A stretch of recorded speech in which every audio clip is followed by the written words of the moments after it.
Spanning the nerdosphere, talking about everything you want to hear. From comics to cosplay, from the cinematic universe to fan films and everything in between. It's time to get down and nerdy. Here are your hosts, James Witham and Nick Battaglia. Well, if nerds had a Super Bowl, it was this past week, and Down and Nerdy is ready to cover San Diego Comic-Con. With 100% less nipple slips. Oh, definitely. Yeah, definitely. We don't want that at all. No. I'm James Witham alongside. I mean, I wouldn't mind a nip slip here or there, but just be careful who you choose with that. Well, I mean, sometimes we don't get to choose our slips. Well, I mean, you got to see Stephen Amell and his abs and his abtastic My self. desktop wallpaper, actually. Yeah. Yeah, not only that, but the one at work, too. That's right. So, sorry about that, guys. But, I mean, it was a busy week. Oh, God. Just week. I mean, not even weekend. Yeah. Just week. I mean, it was just, like, literally nonstop. I mean, it was one of the things where, like, we were just texting each other back and forth. Like, I just can't wait for this week to be over with because it's just so much stuff. I mean, literally, I just posted a photo and tweeted a photo out on our Facebook page and our Twitter pages, for Down Nerdy, of the manuscripts we have today in front of us. 80 pages of notes. Paper everywhere. Literally. My room looks like, a Stanley wet dream, pretty much. Yeah, pretty much. So, I mean, there's just a lot we're going to talk about. We're going to talk about everything. We're not just going to talk about Marvel and DC. Nope, we're going to talk about everybody. I mean, we're going to talk about IDW, Dark Horse, Image. We're going to dive into it all, but that's not all we did this weekend. No, we actually we had a baby shower this weekend. That's right. My wife and I had our baby shower for our little baby boy Jameson. It's going to be coming a little bit. We're trying to decide if it's going to be mid-October or late October. I think we're thinking mid-October, though. October? I thought... August. Oh, I was going to say, your wife's ready to pop. Wow. Because October. I don't know if your wife... Honey, if you waited until October, imagine what that would be like. Oh, God. No, it's going to be mid or late August. I was say, my sister's due in September. Yeah. So I'm like... August. I don't know why I do that. Sometimes I get October and August mixed up. Oh, but your wife... My con brain is still on. Yeah. Because Tidewater Comic-Con's in October, so... And a lot of great stuff's coming out in October. No, but your wife looked gorgeous yesterday. I mean, Thank you, she is very much very gorgeous yesterday. I had a blast. They played some games, and your mom pretty much emceed the entire thing. I will say that I now possess video of our friend Nick Battaglia here using his one arm to smack himself in the ass repeatedly, and I will pretty much hold that over him for the rest of his life. Well, hey, for those people who don't know, one of the games was charades, and the reason why I have charades is because James and his wife...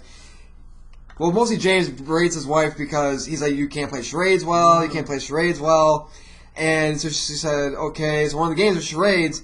You know, it wasn't intended this way, but it ended up being guys versus girls. Mm-hmm. And we actually got the hardest clues. We really did, man. Because, I mean, it was Bassinet was one. It was all baby themed. You know, the girls would get that crying and teeth and stuff like that. And it wasn't rigged or anything. It just sort of worked out that way. But I'm like, come on. But I will say, though. My clue I had to do was baby powder. Mm-hmm. And I could have done the whole LeBron James, pouring hand and go like this. Yeah. But I said no, so I pretend I put powder in my hand and smacked my ass a bunch of times, like baby. It was very effective. And if you ever want to hear a room full of women laugh, do that. Yeah.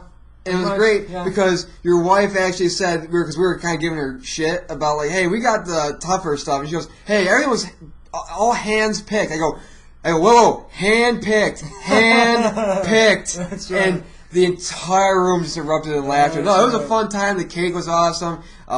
We had a fun time putting that pack and play together. Oh, yeah. Now, keep in mind, this was a nerd, superhero-themed baby shower. So there was cake. Batman, Superman, everywhere, all over the place. Even the water bottles had labels of, like, superhero masks that said, like, your name, your wife's name, James, your Jameson, your son's name. And it's like, yeah, dude. It was a really fun time. It was a couple hours, but I mean, no, it was fun. Cake, ice cream, and your mom made Swedish meatballs. Amazing. Yeah, the meatballs are very good. Holy Jesus. Definitely in the family, that's one of those things that everybody always looks forward to when she makes them. So, I mean, it was a great time. Yeah, the pack and play thing was interesting. If you've ever tried to put a pack and play... It took 5 of you. 5 of us. But who figured it out ultimately? I did, because I said, hey, put the thing down and then push the thing in. No, I pulled the thing and it just collapsed. Oh yeah, it collapsed. It just collapsed. But I also told you not to pull because you had.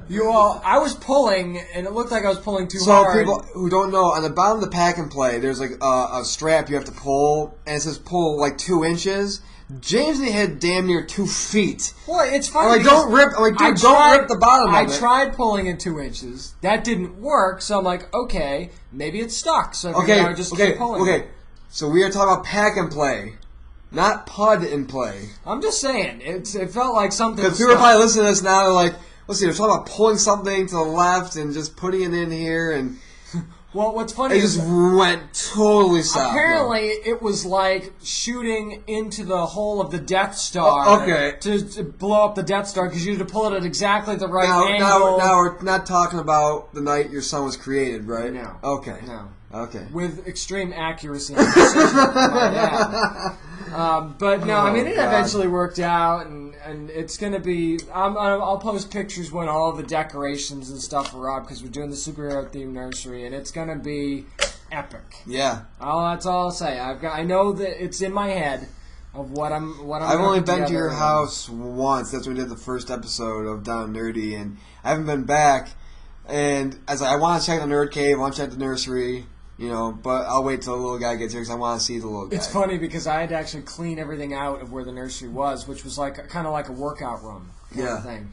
So I had to take everything out of there, and where did it go? The one place it could go, in the Nerd Cave. So I had to put it in there temporarily, and then now I had to rearrange a whole bunch of stuff, which took an entire day. So you had to move the salmon ladder, you had to move... Yeah, I had to move all that. All that, okay. All the parkour equipment, you had to move all that stuff. Well, I don't feel need equipment for parkour, it's just jumping over stuff. Well, you have, stuff to jump over. Oh, yeah, stuff to jump over. Yeah. You have dogs, you can jump over the dogs. Exactly. Well, they would probably catch me in midair. Yeah. Because they're crazy. Yes. But speaking of crazy, we're going to get to the craziness that was SDCC, Nerd Super Bowl, whatever the fuck you want to call it, San Diego Comic-Con. 80 pages worth of stuff to get through.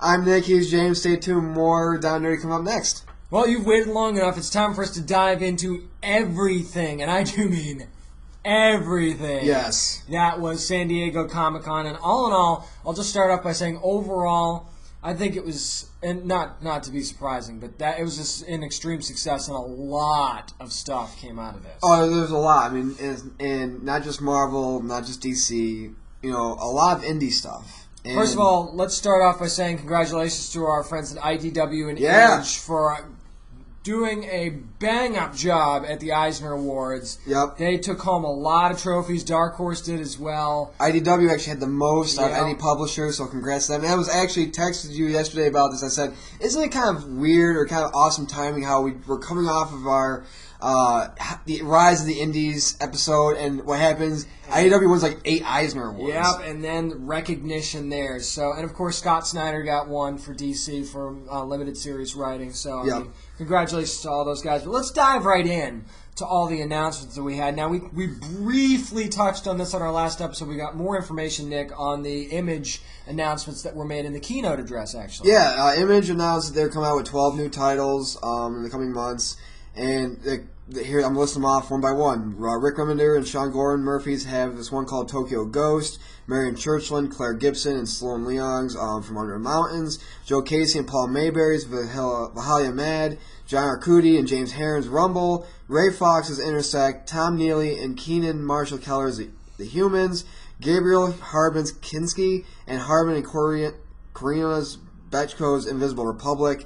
Becky Cloonan and Andy Bergler's Southern Cross. Jeff Lemire and Dustin Nguyen's Descender, Ivan Brandon and Nick Klein's Drifter, Warren Ellis and Declan Shelby's Injection, and this one actually got my personal intrigue going. It's going to be one by Kurt Busiek and Ben Dewey, and it's called Tooth and Claw. So, I mean, though that's a lot. That's like, that's pretty much like IDW or Image coming out with saying, hey, we're going to get these 12 new titles. It's pretty much like Marvel coming out and saying, hey, we have movies slotted from now until 2025. Which is funny because Image has already done very well for themselves in the market with Saga. Oh, yeah. And with Walking Dead. Yeah, So, I mean, if you think about it, these 12 new titles, that means they really want to up their game. Well, that's the thing is, like, you mentioned Saga, like, I bring up a lot on the show. Like, I'm reading Saga. I actually just picked up the most recent issue today from Buddy Bob over at Fantasy Escape because I didn't pick up my poll last week, so I'm like, okay, I gotta go this week. I gotta go today and get it.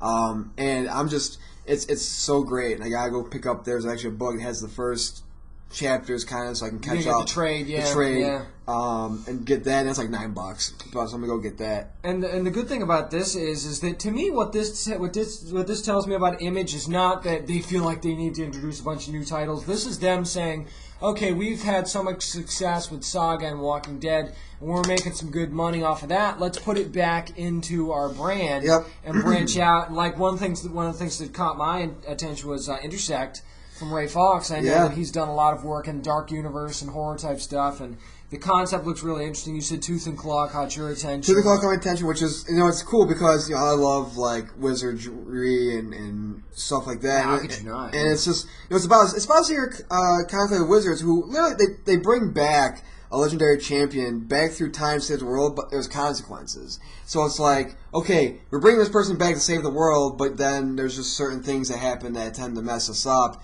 And it's interesting. Again, it's caught my attention. Just like Doc Brown said, the consequences could be disastrous. Oh my God! Marty, it's the Libyans! Either way, Libyans will probably be involved. Oh yeah, definitely. So we're looking forward to a lot of those titles from Image. And Dark Horse is bringing back a very familiar character. Oh yes. But here's the deal. They're bringing him back in his team-up type phase. Yeah, they're bringing back Hellboy and the BPRD, man. And that's the thing is that it's going to be... The arc was first co-written by Mignola and John Arcudi, and it was illustrated by Alex Maleev. And it's going to take place in the early 1950s with pretty much a very young Hellboy. So it's going to be kind of like Batman Zero Year. It's going to be Zero Year, yeah. Where he's growing up, he's becoming an active agent with the Bureau for Paranormal Research and Defense. And it's awesome. I love Hellboy. I love the Hellboy movies. I'll probably will be adding this to my poll, I'm not going to lie. I've never been a huge Hellboy fan, but I got to say when I was reading the description of this particular comic, and I thought to myself, well, maybe I'm not a big Hellboy fan because the movies are kind of all I know. Yeah. I know and I know I can't base it just off of that. So I was like, okay, maybe this is a good place for me to jump in and learn more about Hellboy. Maybe this is a good comic to pick up because it's going to be almost like a Zero Year. By the way, I got something really quick. It's kind of a little bit of a tangent, but still dealing with Hellboy.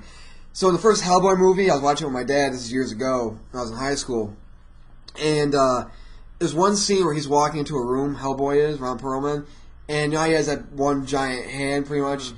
Well, when there's a back shot of him, it's on his right hand. It's his right hand, but when he walks into the room, it's his left.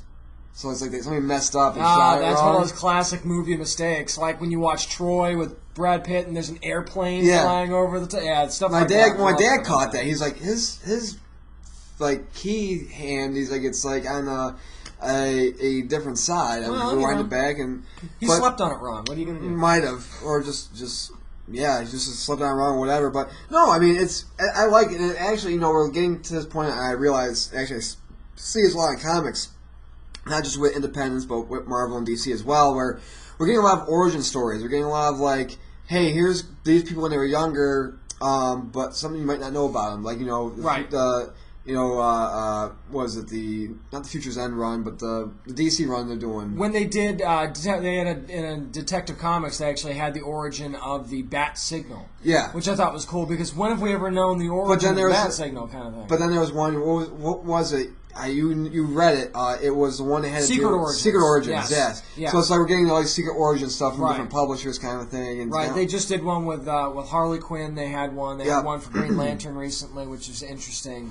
So a lot of good stuff going on with the origin stories, but we're going back to a tried and true title for IDW. They actually announced their third Transformers series, Combiner Wars. It's going to be art from this is going to be a. Can I do it? You tackle it. Do it. Livio Ramondelli. All right, let's go with that. He also did the art for Robots in Disguise. Yep. So very familiar to the Transformers universe. But I mean, what do you think? Is this a direct result of the success financially of the latest feature, or is IDW just saying Transformers is our big book? Let's go all in. It's more Transformers is our big book. Let's just go balls deep. I mean, I realize they've got Transformers versus G.I. Joe that's going on right now as well. I mean, is it too much, though, at this point? No, because, I mean, how many Batmans in DC universe? Yeah, I guess if you got a book that's working for you. Yeah, exactly. I mean, it doesn't matter if you have 2 or 3 different Transformers books. I mean, like you said, different publishers.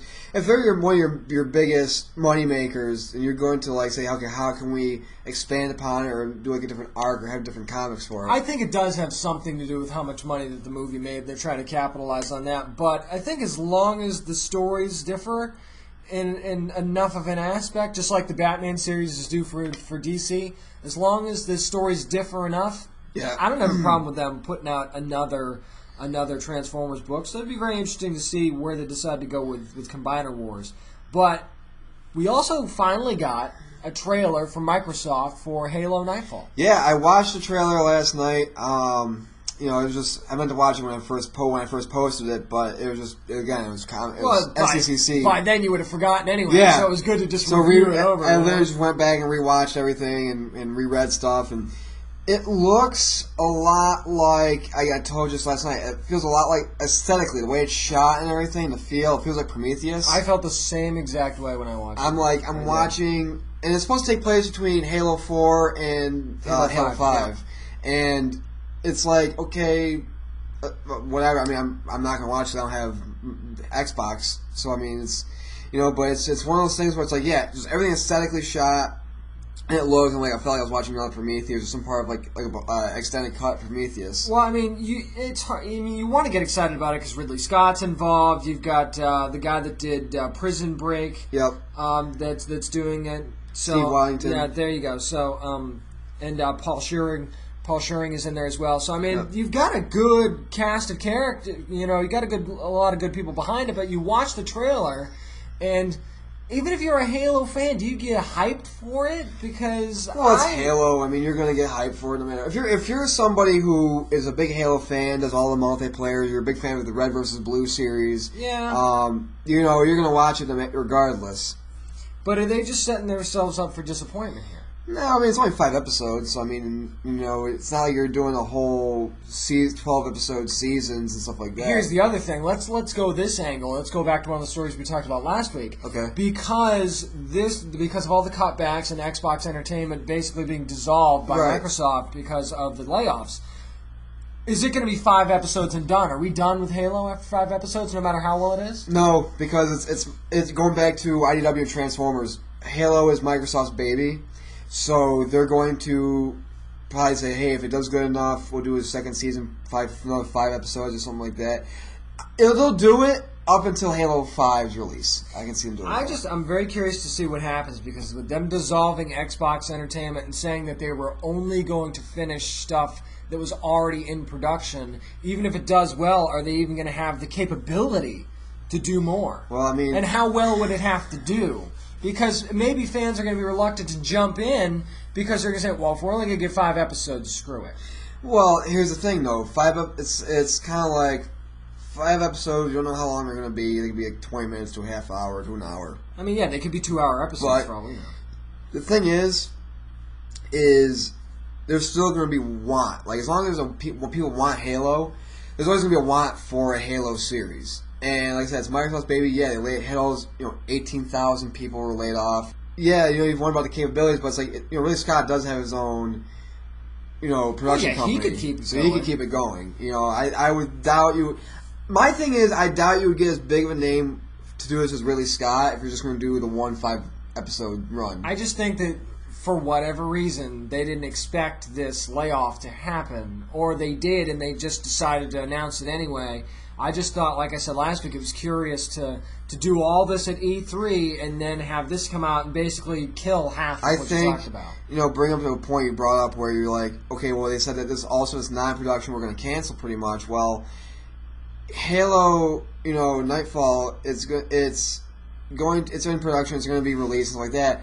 I think in general, I think I'm talking about more of like projects down the road. They were going to do maybe like a year or 2 down the road for the Xbox Entertainment. I think that's what they meant. I think Halo Nightfall is more. It's gonna be big. It's a much bigger thing. I don't think it's just like a one shot. Well, they clearly went all in on Halo at E3, so right. I mean, it's understandable why that would be their baby. So I'll just think it'll be interesting to see if they can go anywhere with that. But it looks like we've got another project that's going to be in development. It looks like we might actually be getting a Painkiller Jane feature film, which is pretty darn exciting. Yeah, I mean, the Social Sisters, they're stepping in, they're going to do it.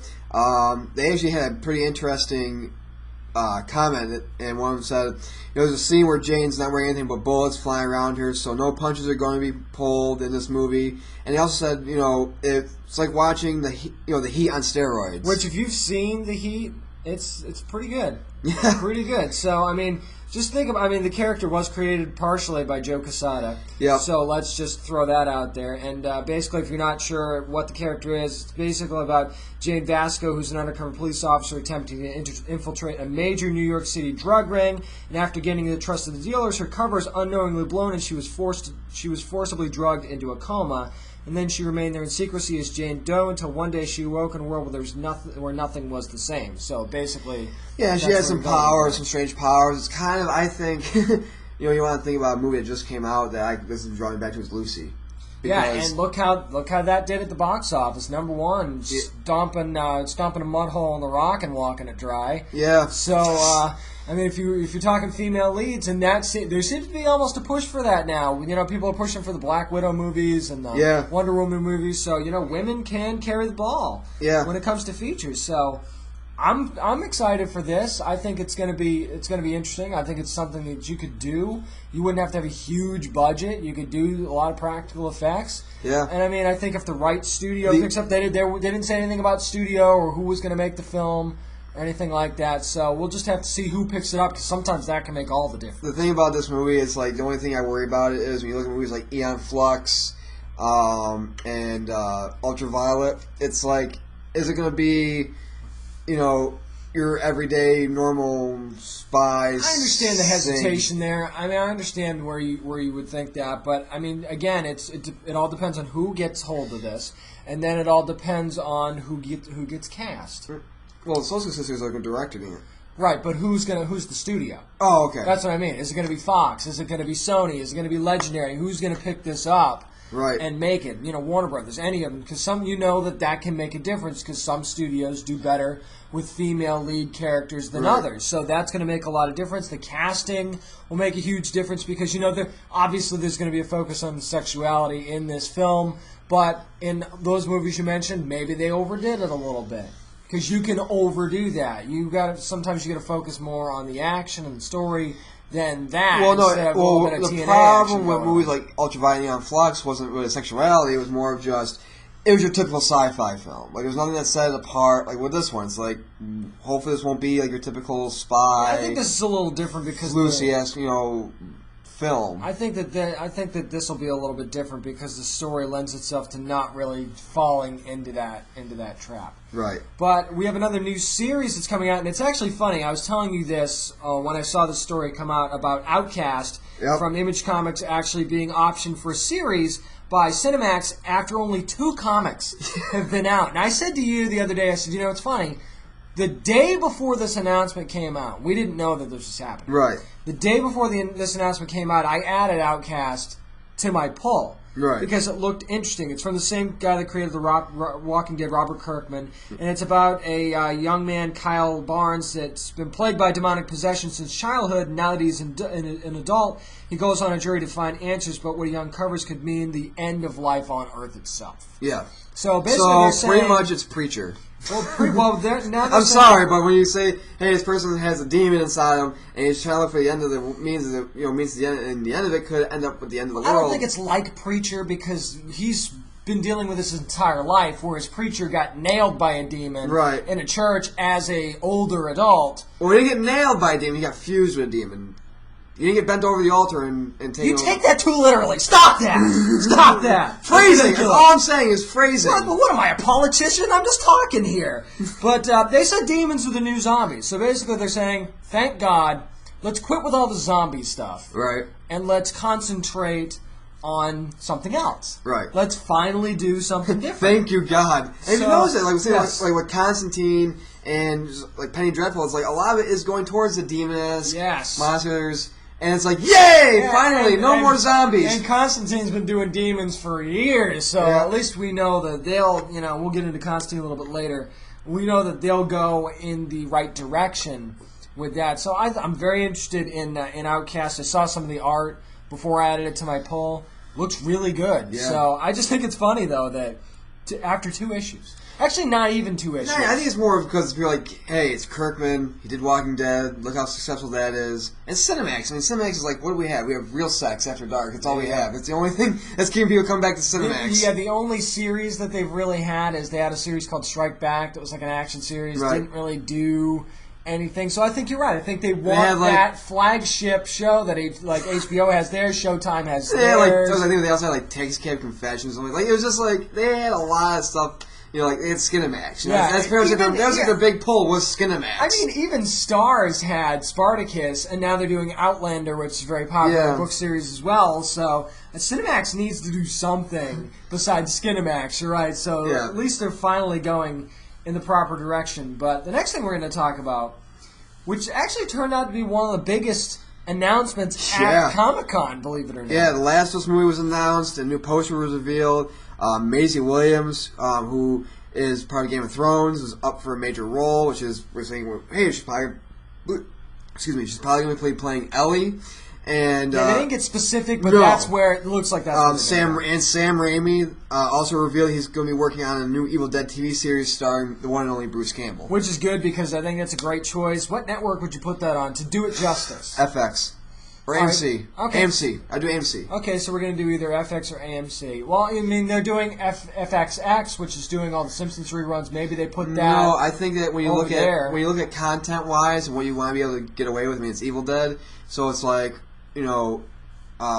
FX. It has Archer. They have a lot more mature content. AMC, of course, has Walking Dead, and they have Breaking Bad. So I would put it on AMC actually because from the content standpoint, you want to be able to show that goriness. And with Walking Dead already, I think that, Evil Dead would be something that they would want to be all over it. Although, I think you're going to see somebody like FX or somebody who else come up and make a big offer and say, hey, we need something like this for our own type of show. The thing about FX is I worry that maybe it's too much for them because they've got American Horror Story, which I know is different. They've got The Strain. Do they want to add another similar piece to the puzzle? It's Sam Raimi and Bruce Campbell, so people are going to watch either way. I mean, again, I think when you look at channels, those are the only two I think that fit the mold for where it should go. I just have this feeling that it's going to be a different network that's going to want to try to branch out and do something different. And I think we could be looking at maybe an A&E or something like that. So A&E is going to go away from Honey Boo Boo and to... Yeah, I really think that they need something to capitalize on what's clearly a popular genre right now.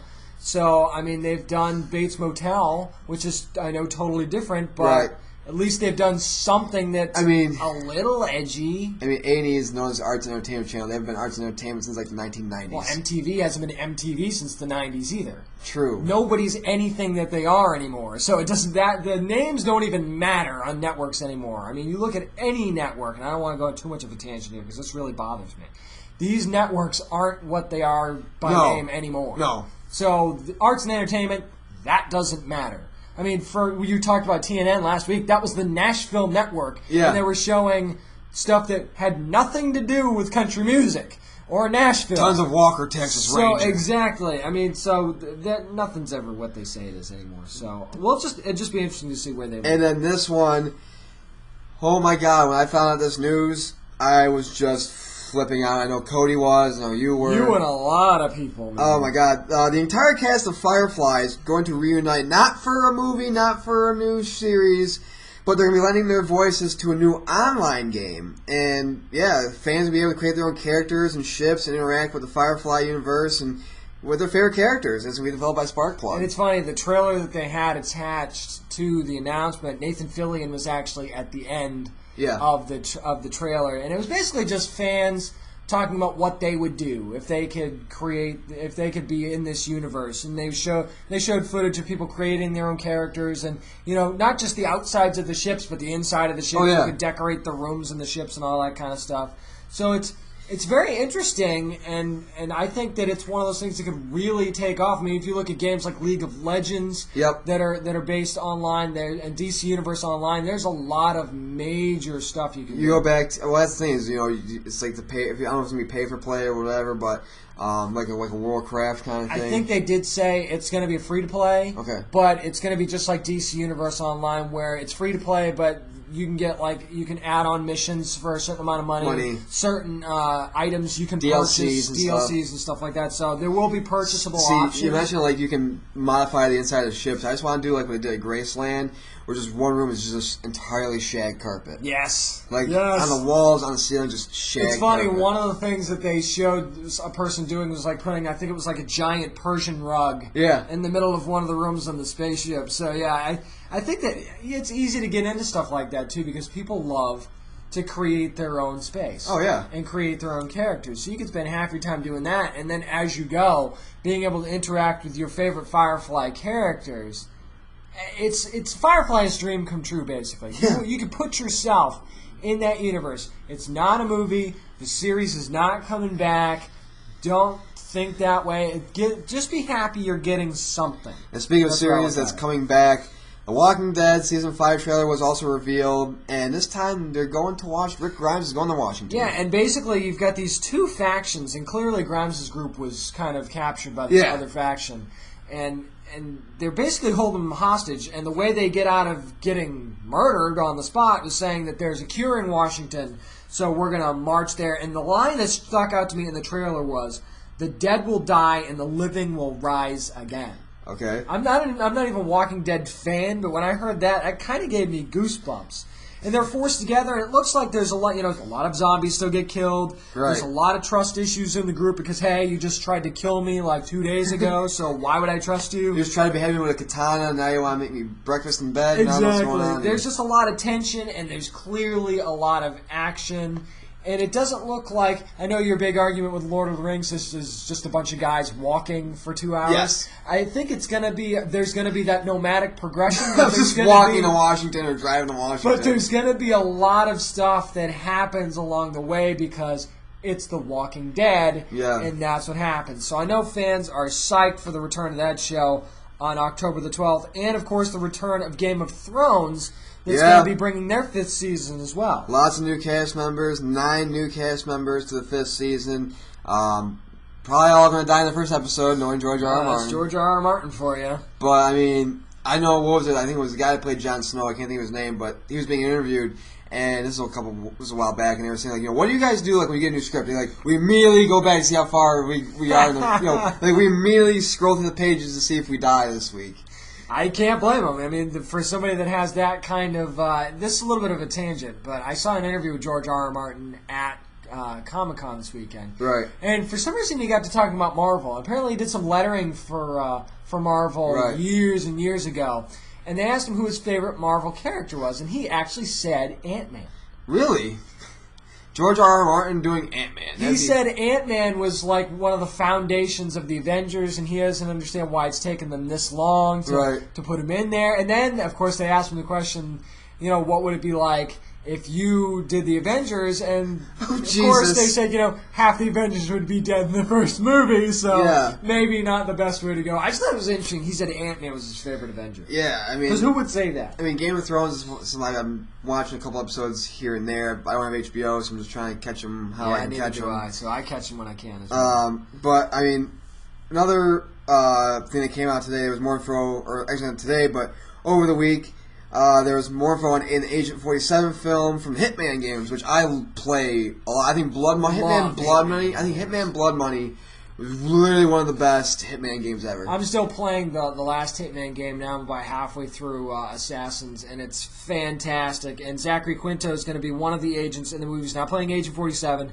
but he's going to be one of the agents in the movie. And IGN actually had a chance to talk to him, and he wanted to stress that this is not a reboot. This is also not going to be directly tied to the last movie. He said there's going to be some overlap, but all in all, it's going to be its own entity. And the good thing about it is, and I think this is a really key part of a movie like this, is he said they're actually going to focus more on the characters in their relationship to each other. Yeah, how the agents are together, like how maybe they're different, even other than the barcodes on the back of their heads. But it's just like, let's see how they are and how different they are, and how each one maybe attempts missions differently. Maybe one is an all guns blazing person. Maybe one's more of, hey, let's do Batman more sneaking stealth, around, yeah. more stealth. It's kind of like that. One's more of a leader, whatever. But it's kind of cool to see like this universe of just like not just Agent 47, but like there's different agents. Like there's more to this. And they didn't really. They didn't release the trailer yet. They did show it at Comic-Con, but they did not actually release the trailer that they showed yet. I've seen stills of Agent 47. Doesn't look perfect to me. It's not a dead ringer, but neither was the last movie. But I have more faith in. I can't remember the actor's name who's playing him off the top of my head. I can't either.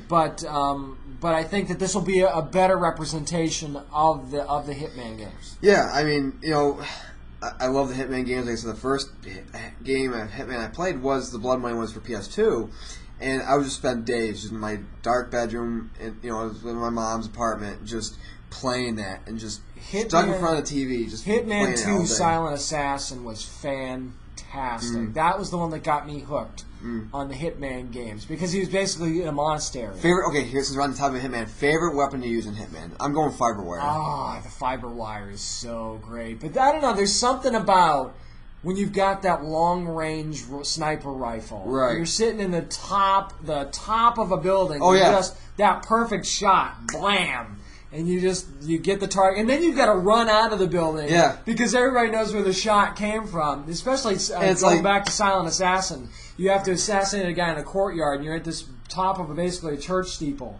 But they know where the shot came from, so they're coming up the stairs after you. So you have to figure out a way to get out of it. And it's like knock out this guy, steal his clothes. That's what I love about Hitman. It's you dump the half-naked guy's body in the water. Yep, throw him in the freezer. That was like one. I think for Blood Money was one of the main things. It's like you gotta get to this like VIP area kind of thing, and so like one of the things you gotta go to the kitchen. So you had to like knock out a chef and like throw his body in the freezer. The thing I like about the new Hitman game too is they give you the option for objects now, so you can take like a cleaver off of the kitchen and throw it at a guy. Which is fantastic. Yes. There was one part of the game. I don't want to talk too much about this because we got a lot more stuff to go into, but I'll do this one more thing. Where there was one part where I actually picked up, it was either a letter opener or a knife up off a table. Right. And one of the guards was walking towards the door, and I whipped the knife at him, and it hits him so hard that he actually falls over the railing of this high-rise building that we're in. So I just thought, stuff like that. It's fun. Yeah, the details in that game and the new one are fantastic. And, going to just more stuff that has to do with IDW and Boom Studios, they're teaming up. Speaking of crossovers, the Arrow and Flash crossover in the DC universe, they're teaming up for a different type of crossover, James. This is very different. It's actually going to be Star Trek meets Planet of the Apes. Now they're actually going to do the original Enterprise crew and the characters from not any of the recent Planet of the Apes movies, obviously. They're going to do the 1968 Planet of the Apes, and the regulars for IDW and Star Trek are going to be on there. Scott and David Tipton, and they'll also be illustrated by Rachel Stott. So very interesting series, and they kind of give a brief description. Yeah, it's dealing with Klingons. They're secretly backing this renegade guerrilla general, pretty much in control of Ape City. Kind of like have a coup for the control of Ape City.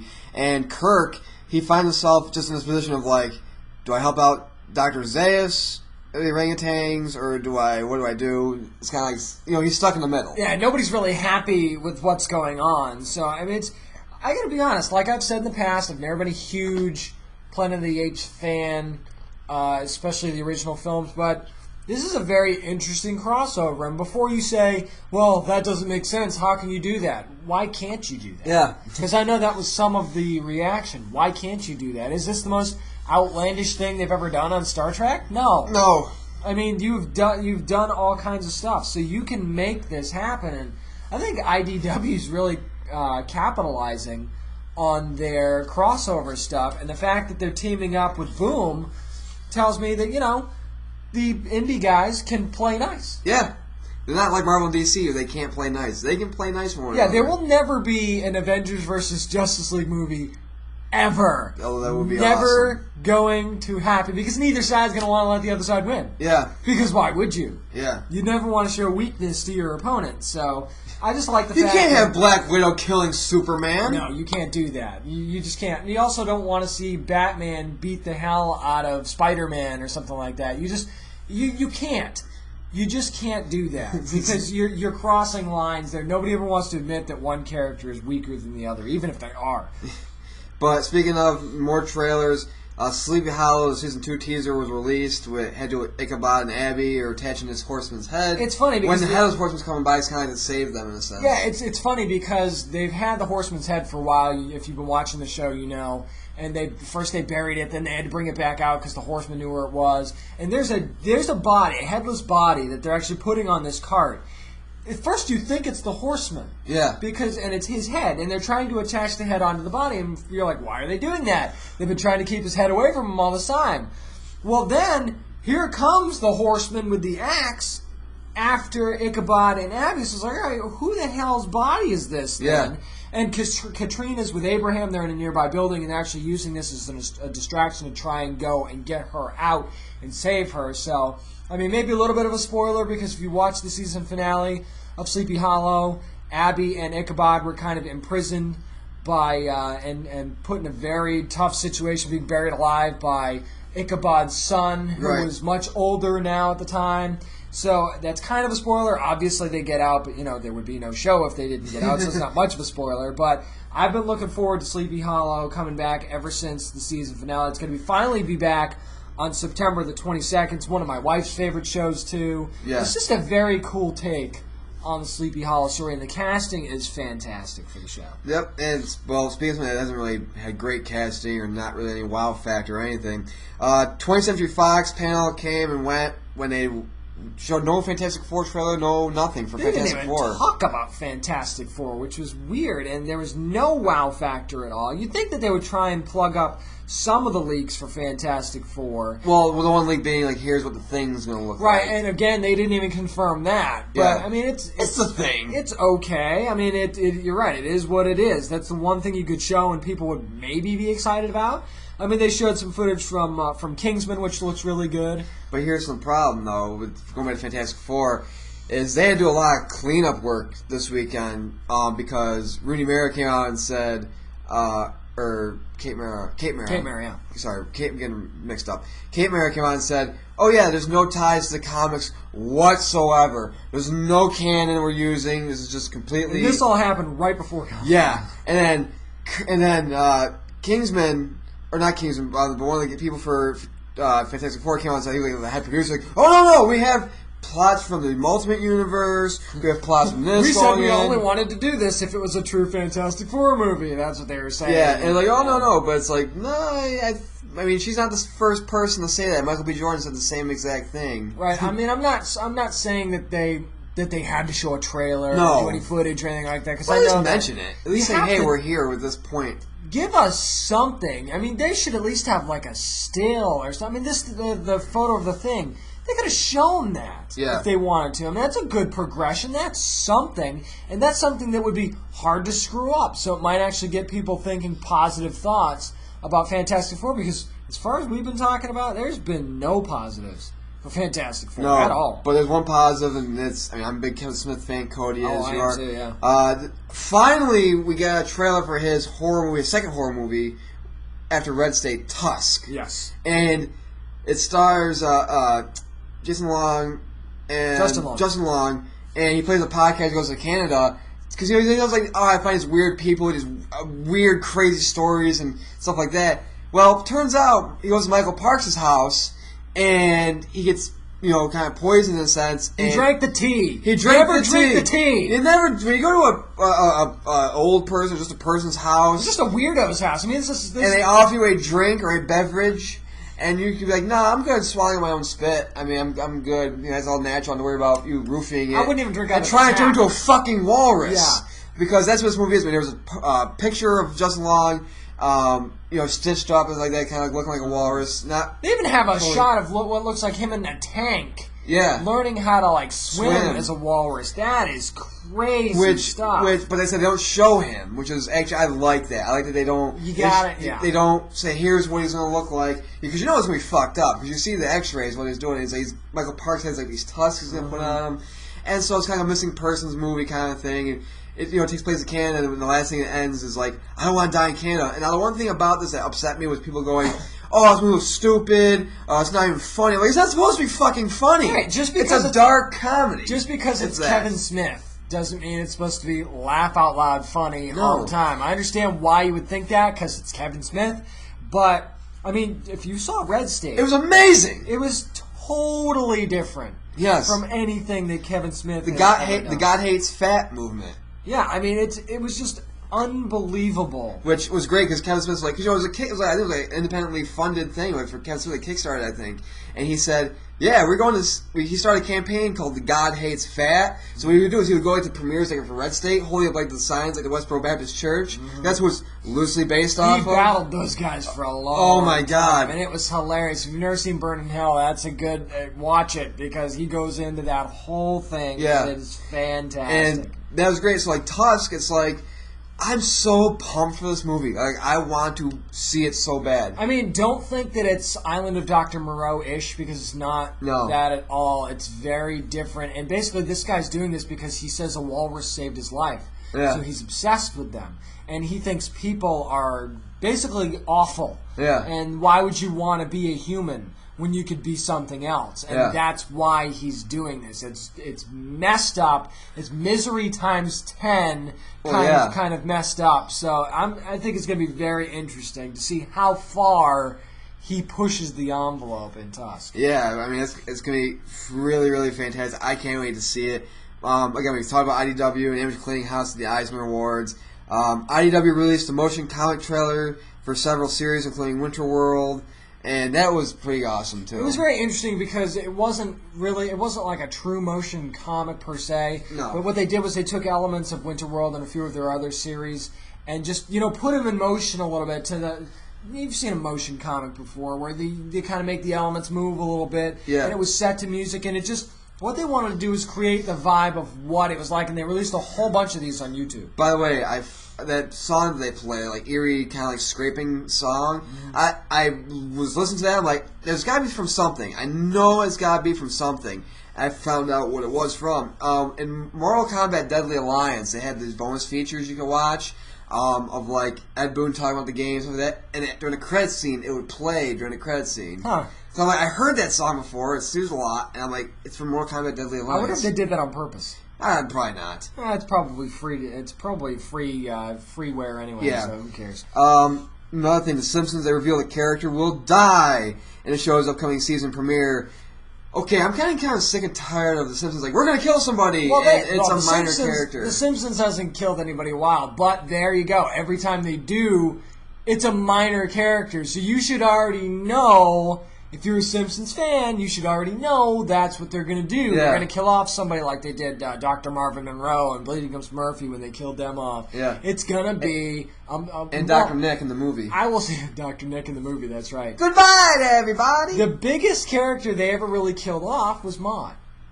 Yeah. Sanders' wife. Yeah. That was the big the t-shirt shocker. cannon. Yeah, that was the big shocker. So, I mean, I'm not saying they won't kill off a major character, but... you can't go into this with expectations because it's The Simpsons and they have a history of doing that. Now, what's very cool is they actually released 5 minutes of the Family Guy Simpsons crossover episode. Now, I'll say this, and we talked about this a little bit during the show. I would have loved if it was just an original idea. Like, if the Griffins were like, hey, let's spend a weekend in Springfield or whatever. But it's not. It's like I said, there's the one. It ends with a fight between Homer and Peter. But you have to have that, right? You have to do. But that. It's like, okay, you're just redoing the chicken fight. But it's Homer and Peter Griffin. You have to see that. But it was great because like Homer is the scene. There's one scene I liked a lot was with Homer and Peter and they're at Moe's and Peter's like, hey Homer, here's some Pawtucket ale, and he's like, hey, this tastes less like Duff. He's like, no, it's Pawtucket Ale. I work for them. and he rips off the label, and it's Duff Beer. Yeah. So it's like, the Simpsons are like, hey, you've been ripping us off. And that's how it begins, kind of. And I like how, like, they try setting up, like, the, like, I mentioned, like, okay, I'd love to be more original, but there are certain parts of it that I did like.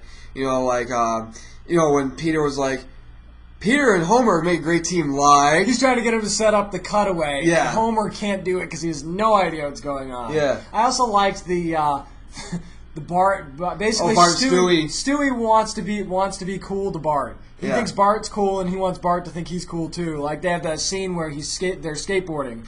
And Stewie says, oh, that was awesome. Unless you don't think it was awesome, then it was totally lame. Or that scene with Mose, when Bart's teaching him how to do a prank phone call, and then Stewie does it, and it's just... He says the most horrendous thing to Mo. Like, it's not even funny at all. It's just... I was just like, wow. Classic Stewie. So, I mean, it's very... I'm just looking forward to it because I know that there's not going to be a whole lot of originality, but I just... There's certain things that they didn't show, like the interaction between Lois and Marge. Yeah. I didn't see any of that. That's going to be part of it. You're going to have Meg and Lisa. So, I mean, there's a lot of stuff...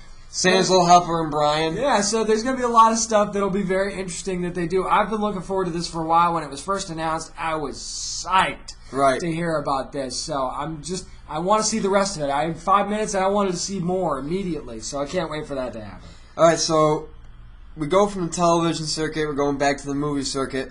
Legendary panel. Gareth Edwards now confirmed to return for Godzilla 2. Not only that, but Toho Monsters will be available for a second film. That's the big one right there. Rodan and Mothra, which they're thinking about, okay, which one are we going to do? Yeah, there were a couple more that they kind of alluded to as well. I think King Ghidorah, I think it was, yeah. But that was one of the complaints about the last movie that you had was that, they didn't have that available. They had it available, and my biggest complaint was, like, they spent too much focus on the humans. It's like, I want to see monsters beating the shit out of each other. That's why I love Pacific Rim so much, because it was just... robots using ships as baseball bats. Sometimes you need that. If that's what you are. And if you're gonna have, especially now, if you're gonna have like Mothra and just King Ghidorah and Rodan in there, you gotta have. This is your chance. You can't be like, hey, they're gonna start fighting. We're gonna cut to a human. This is your chance to redeem yourself, especially now. You have no excuses because you've got the Toho monsters that you didn't have before. Right. Now the thing that kind of frustrated me about the Legendary panel was they said they were going to show a teaser for Warcraft. Right. And basically all it was the title sequence with an animated Warcraft logo. Right. It was 15 seconds long. I'm like, you gotta be freaking kidding me. But then they did tweet out after that, they tweeted out a hero for each side, and Lothar for the Alliance, and Durotan for the Horde. So, that's something. They did give you something, but the big bombshell was, I'll let you say this one. This was huge. If you're a King Kong fan, especially, they announced Skull Island, which is going to be based on the cinematic origins of King Kong that's going to come out in November of 2016. Yeah, and I mean, Peter Jackson's King Kong, I'm sorry, it wasn't good. It was long. It was long. It was boring. Painful, repetitive. I finally sat down to watch it. I remember the dad did it. It was one of those things where I was like, all right, I'm going to just do a little bit of spring cleaning and I'm going to throw on King Kong. An interesting tidbit about King Kong. You do know why he dies in the end, right? Tell me. Back in the day, when the first King Kong, like when the first monster movies were set and made, I think it was MPAA or some rating system pretty much said, or it was some board in Hollywood that said, if you're making a monster movie, all monsters must be dead at the end of the movie. So that's why, like, Frankenstein had to die, and, with the windmill scene. That's why King Kong had to die. It was because they said there was a panel, it was like a Hollywood board, pretty much, that said, yeah, if you're doing a monster, back in the day, like I said, this was like 50, 60 years ago, and like back in the day, if you're doing like King Kong, you can't have the monster prevail or live. You have to kill your monster. Don't worry, kids. Monsters aren't real because they die at the end of movies, and that's probably Joe Quesada's a monster. Yes, he is. But I mean, it's very interesting that they decided they're really going the classic movie monster route with Legendary, I think. But I like the idea. I'm not super psyched for it because of what happened with Godzilla, but that's gotta be a painful childbirth. King Kong. I like the idea. I think it's to explore more of what is Skull Island. I think could be very interesting. Tread lightly, Legendary, because this could be a spectacular failure if you're not careful. But one thing that was very interesting that was announced towards the end of Comic-Con, actually, was Boom Studios announced that they're playing Escape from New York comic from the Kurt Russell cult film from 1981, and it's basically a dystopian future of the then futuristic 1997. Boy, did they get that wrong. That's what I love doing. I love a quick tangent. I love doing is watching like these old dystopian future movies, like in the year 2000 whatever or 19 something. It's prior to 2014. And it's like flying cars and everything else, and it's just like. Well, we're coming up on 2015. Back to the Future 2 went back to 2015, and we have none of that stuff. We have concept cars. We don't have them actually doing anything. We're not even close. But, I mean, you probably know the basis for Escape from New York already. Yep. It's going to be an ongoing series. It's going to see Pliskin on the run after the fallout from the finale of that last film. Yep. And it's going to be basically, you saw him double-crossing the president, discovering he was just as malevolent as the prisoners he was rescuing from. So, I don't know. Are you interested in this? It's actually going to be written by Christopher Sabella that does Ghosts for them as well. Because I know some people are jacked for this. I love the movie. As far as comic goes, nah, not really. I mean, it's just, it's also one of the things where I have so much on my plate right now in terms of comics go. Exactly. I can't add another one. You have to give me something that's far and away, like when Boom Studios announced the... We're not saying that it's going to be bad. I'm just saying, for me, it's just there's too much quantity in my bookshelf right now. There's personal opinions. They're like, you're a much bigger Deadpool fan than I am, so... Oh, we'll get to that later. You are deep in your Deadpool pull, and, I literally, I picked my poll today from last week. I have, 4 Deadpool comics in there. And that's what happens to me with Batman. Every time I pick up my poll, I've got 2 or 3 Batman comics to read, but... I mean, to me, I'm not a big enough fan of the film to go out and grab the comics. I like the fact that with Sleepy Hollow, with Boom doing that, they're going to do the comics during the hiatus for the show, so it'll give me something to kind of scratch the itch until the show comes back. I like that idea. Something like this, okay. But we're going to round out our talk of the non-Marvel and non-DC with something that we haven't really talked about this series. We've decided we're going to jump full into the Hunger Games. Finally, we're going to start talking about that a lot more on the show. Hunger Games Mockingjay Part 1 trailer was released late. I mean, we're talking late last night. And it's a teaser trailer. Katniss is walking through, and people are talking is she going to be our leader? Is she going to do this? And you just hear President Snow saying any semblance of the Mockingjay is not tolerated. Mm-hmm. And here's a quick personal note, and this one I feel like I can talk about because it didn't come to fruition. And you didn't sign anything. No. So, but I actually auditioned for a speaking role in Mockingjay. Which is very cool. It was actually, the scene was, I'm not going to give the scene away, but it was a speaking scene. I would have been talking to Katniss. It would have been a face-to-face conversation. It would probably been a couple-minute scene. A lot of the tone of the trailer was, can Katniss handle leading this revolution against President Snow? Yeah. And they said, the games tore her apart. She can't handle it. That was one side of the argument. The other side of the argument was she's strong. She can handle it. So I purposely have not read the books. Right. So I don't ruin the movies. I'm going to do it the opposite way. Once the movies are over, because my wife has all the books, she's drives her crazy that I haven't read them yet. How does your wife feel that they're breaking up into 2 movies? She just wants more. Basically, she's such a huge fan of the Hunger Games series. She's going to be frustrated when Part 1 ends and she has to wait a year for Part 2.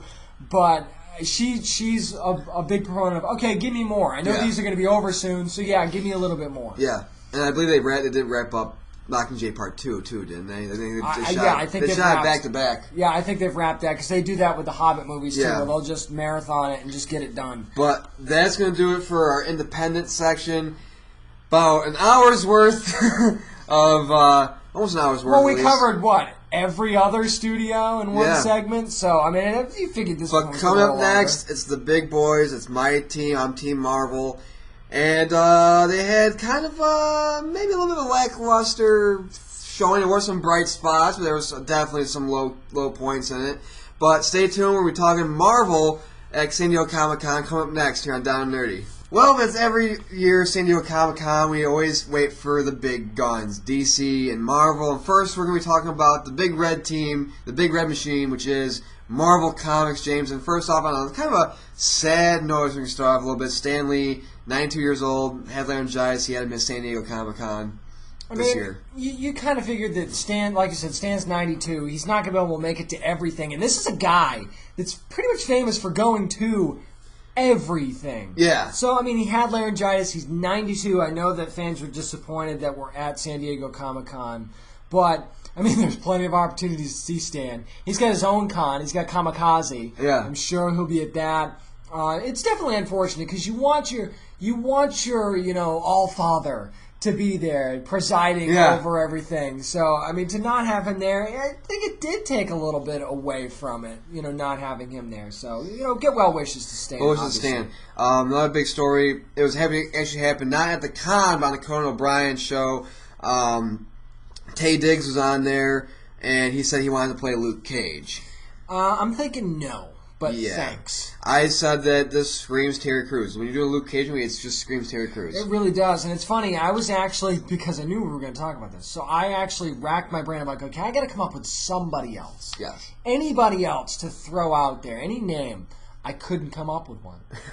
Terry Crews, it fits, it works. And he's shown that he's not just a knucklehead either. He's shown that he's got range. He can play more characters. So, yeah, I'm not saying it has to be Terry Crews or nobody, but it makes more sense to me than anybody else. Yep, more casting rumors. Well, Benedict Cumberbatch pretty much shot down the Doctor Strange rumors because he's doing Hamlet over in London. Yep. He's like, I'm not going to be Doctor Strange, so put that to bed. So finally we can actually dispel something. Yes. We can actually say, no, this is not happening. Yep. But the person whose name has been thrown into the hat has been none other than Joaquin Phoenix. Okay, now as a Marvel guy, okay, how did you feel when you saw that name attached? Because I had mixed feelings. I had mixed feelings. I mean, the Master, he was fantastic in that. I don't know. I don't see him as a sorcery type of guy. I see him as Stephen Strange. Yeah. But I'm not sure if I see him as Doctor Strange. You know what I mean? Yeah. You know, like how you could say, well, this guy was a better Bruce Wayne than he was a Batman. Yeah. So I can see him playing the tortured role of Stephen Strange should they decide to go the true origin route when they make the Doctor Strange movie, but I don't know if I see him as Doctor Strange. I don't know if I see him being the master sorcerer, like you said. Yeah, I don't see that. Like I said, we still don't know who's going to be Doctor Strange. And that's one of the things I'm surprised that Marvel didn't do is, I mean, granted, they're planning to wait till next Comic-Con when Ultron's already out and stuff like that, and they say, okay, here's what we're doing for Phase 3. I think you got to announce. Well, you got to do it because you already had. If you had Ant-Man there, the movie's already. The thing is that it would be different if they had if Doctor Strange was just a rumor. Like Black Panther, that's rumored right now. There's a whole bunch of stuff that's rumored. They've announced Doctor Strange. Right. It's happening. So to not have really anything about it all week was very odd. I'm not saying. I mean, if the T's aren't crossed and the I's aren't dotted, you shouldn't mention. Right. It, That's probably what it was more about. But to not really mention anything about, nobody even asked about it though. That was the weird thing. Yeah. Other than asking Benedict Cumberbatch, which was at the Penguins of Madagascar panel that they asked him about Doctor Strange, which I thought was funny. Yeah. But speaking of Age of Ultron, Marvel also revealed a humongous poster, which I want in my room. To me, framed. that was like one of their biggest moments, was this poster. Yeah, it was piece by piece, day by day, they released pieces of this poster, which is the Avengers being swarmed by hundreds, if not thousands of Ultrons. And it also gave us our first look at the Vision. Which is very cool, and it's very distant in the background, but he's kind of like hovering over. Yeah. I'm very interested to see how they make that transition with the Vision character. Yeah. Because it's going to have to be, I don't think it's going to have to be abrupt. It's going to have to be one of those things that slowly evolves throughout Age of Ultron. Right. So do you think that are you excited to see that Vision transformation? Is that something that you're worried that they'll, not really focus on as much because you've got so many other characters going on in there? No, I think that I'm actually kind of excited for it because when they are going with this more galactic kind of route, so if you do the Vision, it could set maybe a Watcher kind of a route. Like they can introduce the Watcher. I think that would be way down the line, but yeah, you could absolutely go that route. Sure. So I mean, I don't know a lot about the Vision, but it's just why not? why not add somebody new to the mix? Well, I mean, it's born of the Tony Stark Iron Man universe, Jarvis. So, I mean, you know that much. Yeah. I mean, I think that's all you really need to know to dive into this. But speaking of diving in, we're going to give you some of the highlights from the Marvel Now panel, which was their comics panel. And, of course, they started off talking about Captain America number 25, which is going to come out in October. And that's the one where Falcon actually takes the shield, takes the mantle of Cap for the first time. Yeah. I'm excited for it.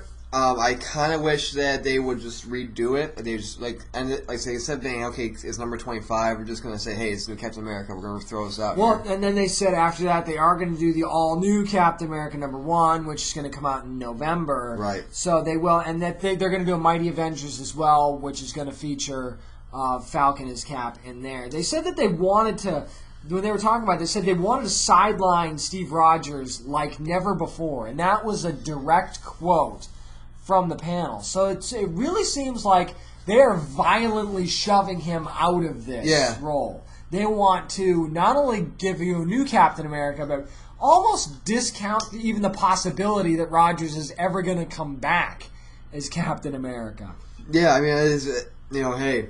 Sometimes you got to turn over the mantle. I'm not saying that Rogers won't come back at all, but I think eventually it's going to happen. Eventually it's going to happen. Now, the one thing I thought was interesting that they kind of focused on was that they're doing a Deathlock number 1 that's coming out in October. And to me, this is a clear attempt to capitalize on the character that they focused on in Agents of S.H.I.E.L.D. Oh, yeah. No doubt. No doubt about it. I mean, the Deathlock character in Agents of S.H.I.E.L.D. is such a big character. A lot of fans love it. So it's like, hey, let's give him his own comic. I don't know, though. I mean, I feel like this is another number 1 that Marvel's kind of forcing on. Oh, yeah. I do not think that Deathlock is a character that can carry his own book. They tried Deathlock before. I think it was in the 80s where they had a Deathlock run. I've actually got an old Deathlock comic at home that I picked up, I think for free. In a grab bag or something when I was younger. I don't know, but I've got one at home. I mean, it's an okay character. It's an okay concept. I'm not saying it's a bad concept and a bad character. I just don't think it's enough to carry his own book. Yeah, and I mean, speaking of more books, Thor number 1's coming out in October as well, with Thor. They joked as a woman now, and they joked that Aunt May is the new Thor. Which is, I guess you kind of lighten the mood in the room kind of thing. We'll talk more about Thor when we get to the Q&A. Oh, God, that was so great. The answer that Hemsworth said, I've never laughed so hard in my damn life. Well, the one from the comics panel is a little bit controversial that we'll get to at the end. They also announced something that was very interesting, which was Angela, Asgardian Assassin, number 1, that's going to be done by Kieran Gillian on Marguerite Bennett, which is actually going to take place entirely within Asgard, which I think is very interesting. Well, hey, that's what, going to the Thor movies, I would say, hey, we want more Asgard, we want Asgard. We don't want Earth, we don't want any other planets. The fact that this is set primarily in Asgard, that's a great move. This is what I wanted instead of a new Thor. Yeah. This is what I would have wanted instead of making Thor. Well, you didn't need to change Thor. You just need to give me this. And we're going to, when we get to the Q&A, we're going to dive right into Thor because there was a lot of weird stuff that came out about Thor. But moving on to Superior Iron Man, that's going to drop in November. One of the quotes from the panel, they said, so this is Tony Stark, not inhabited by someone else. They want to make that very clear. They said he surrenders his ID and his huge ego and he moves to San Francisco. He goes and uploads the extremists to the citizens. And some of them who are not heroes won't like it. They're moving everybody. Marvel's moving everybody to San Francisco. Like they moved Daredevil to San Francisco. Yeah, that's the reason why I stopped reading Daredevil. And they said Daredevil is going to be a part of the Superior Iron Man series. They're going to work him in. So I mean, that's one of the reasons why I also stopped reading. Cause I'm like, Daredevil's not San Francisco. Like he's out in the daytime. And like they have him fighting crime. Like he fights at night. Exactly. He's Hell's Kitchen. Before we get to the stuff in the Q&A, which is going to be very Thor heavy, because I thought that was the biggest thing that came out of the Q&A, did you hear anything in the Marvel Now panel that made you any more confident about these comics that are going to be coming out? The fact that they are doing Cap properly. I think that they realize, hey, we've reached a point now where Steve Rogers is like, we got to move on because they know okay, Captain America 3 in the movie universe. Granted, they are two separate entities, and that one doesn't touch hands with the other one. But it's like, hey, he's going to probably die soon, so we got to find a way to move around. And I think that's the perfect way. I think, if you put Falcon in there, make him a new Cap, it's perfect. I think that's the one we had the least doubt about. But one of the things they did talk about in the Q&A was that Steve Rogers is actually going to run ops for the Avengers now. It's going to be kind of like the Oracle for the Avengers. But the problem with that is apparently it's going to cause some sort of conflict with Falcon down the line. And I don't know if he feels like, hey, I'm Captain America now, you need to back off kind of thing. It's like, dude, you've been Captain America for 5 minutes. Yeah. You can't be all, I'm Captain America now kind of thing. It can't be a power struggle. So see, that's my problem, though.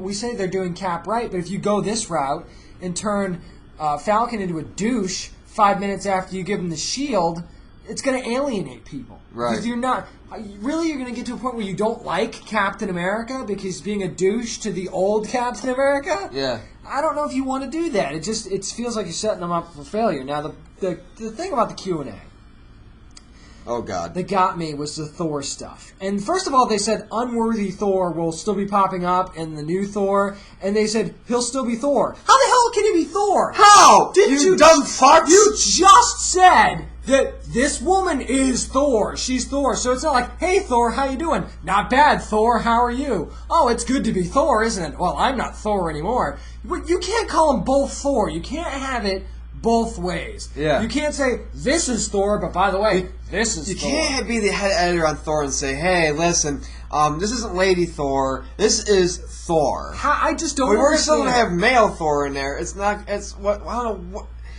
Oh, I don't understand why nobody, even the person that asked this question, and of course I don't remember who asked the question. I can't believe the person that asked the question didn't stand up and go, how is that exactly? Yeah. Because she's Thor, right? So who is he? I think the reason why I didn't say anything is they didn't want to be thrown out. Probably, but I mean, come on, somebody's going to ask these questions. Yeah. One of the other interesting things that they did with Thor, and I'm kind of skipping around in my notes here, so it's kind of hard to follow, but somebody finally asked the question that we asked. Why not Sif? So I'm going to let you read the quote that they gave us back. This was their answer. You just want us to get pissed, don't you? Yes, I do. So it says, and I quote, sadly and angrily, creating a character or putting a character as a Thor stand-in or sidekick, this is the difference between doing a Robin story and a Batman story. I didn't want to create a new Robin. I wanted this to be a Batman style. Go fuck yourself. That was pretty much my reaction when I heard that, because Lady Sif is maybe the biggest badass female character that they have. You spend time like Agents of S.H.I.E.L.D. and in the Thor movies building on her character. And they're clearly building on it. If you watch Thor the Dark World, they're building on this character. And they're like, oh, no, we're not. She could have been your Wonder Woman. She might not have been as big, but she could have been something like a Wonder Woman. But they could have gone that route. I don't think she could have been as big, because I think that's a lofty goal to set. But they've been looking for so long for a Wonder Woman equivalent, or close to equivalent, in Marvel. And it looked like that's what they were doing with Sif, and then they took a giant steaming dump on her by doing this Thor thing. And whoever is worthy shall wield the power of Thor. Wouldn't she be worthy? Yeah. I'm not saying this other woman isn't, because we don't really know any of the details, but how on earth do you do that? If you had to make it to where, like, okay, Thor, somebody having a Thor, and somebody needs to take over Mjolnir. Hey, I wouldn't mind if Lady Sif took over Mjolnir. That'd be awesome. I think that there would have been so much less backlash from fans, true fans, if they did that. I can tell you right now, if Lady Sif, and I'm not joking about this at all, I mean this, if Lady Sif was announced as the new Thor, I would have driven down to Bob's and said, Bob, I want this in my pull. Yeah. Right now. Because I would have been completely interested in that. How it happens, when it happens, how she deals with it. I mean, because clearly there's a relationship there. There's kind of tension there between Lady Sif and Thor. So how does she deal with now becoming Thor? Right. That would have been a great comic, and then you screw it up by doing this. And he says, like, I didn't want to create a new Robin, so he's probably thinking of the mindset, like, well, if we move Lady Sif, then we got to do something that takes over for Lady Sif. It's like, you don't have to do that. No, you don't have to do that. You don't need to fill that gap. Just like, and let's not just gloss over Robin either. I mean, without Robin, there would have been no Nightwing. And Nightwing ended up being a huge success in his own entity. So basically what Marvel's saying is, we couldn't take a character like Sif and make them a spotlight character like a Nightwing. So this is, again, them kind of secretly saying, we can't do this, so we're just going to do something completely different. Yeah, I mean, it's... this whole thing with Thor, it's angry. Yeah, but what's funny is that when they asked, somebody asked, what comics would you recommend to somebody that wants to jump into Marvel now? And the two comics they said were Black Widow and Miss Marvel. Why? Why? I would have said... So basically you're telling people don't start off with these new major books that we're coming out with. Yeah. Go with these instead? What? Why? Yeah. Why? I would have said, start with Captain America. Start with Thor, because that's the new direction that they're going in. Or just even, honestly, if you want to say something to go back, start off with the Amazing Spider-Man run that we're doing. Why on earth wouldn't you want them to start with the books that's going to be your major push for the next probably at least year if they do that well? Why on earth would you recommend... I'm not saying Black Widow isn't good, because I've read one issue of it. The art's fantastic. It's a good story. She's brutal in this book. It's not anything like the Black Widow that's in the movie. So it's a good book. I'm not saying you shouldn't pick it up. I'm just saying that if you're asking the Marvel panel, which books should somebody start out with if they want to get into Marvel? Miss Marvel and Black Widow? Yeah. Really? Yeah. I don't get it. And, I mean, it's just from there, it's just the problem starts snowballing for Marvel. I mean, the head of the whole Age presentation, Ant-Man lost Patrick Wilson, Matt Gerard, and Kevin Wiseman, who are no longer going to appear. Two were written out, and the other one, we don't know if maybe it had to do with Edgar Wright leaving. I think it was a scheduling conflict. What was the scheduling for conflict? One of them after all the delay. But again, that's the kind of stuff that happens when you have turmoil in the film. We've said production hell on this show how many times? A lot. And when stuff keeps getting pushed back, all of a sudden, hey, I thought we were going to be done by this point. Now I've got this project I've already signed on for. I got to drop out now because I've already signed on for this, and I'll be in breach. And so the Ant-Man panel came up. Paul Rudd was there, Michael Douglas, and Corey Stoll was there. And Corey Stoll announced that he was going to be Yellow Jacket in the movie, which I knew he was going to be some sort of villain.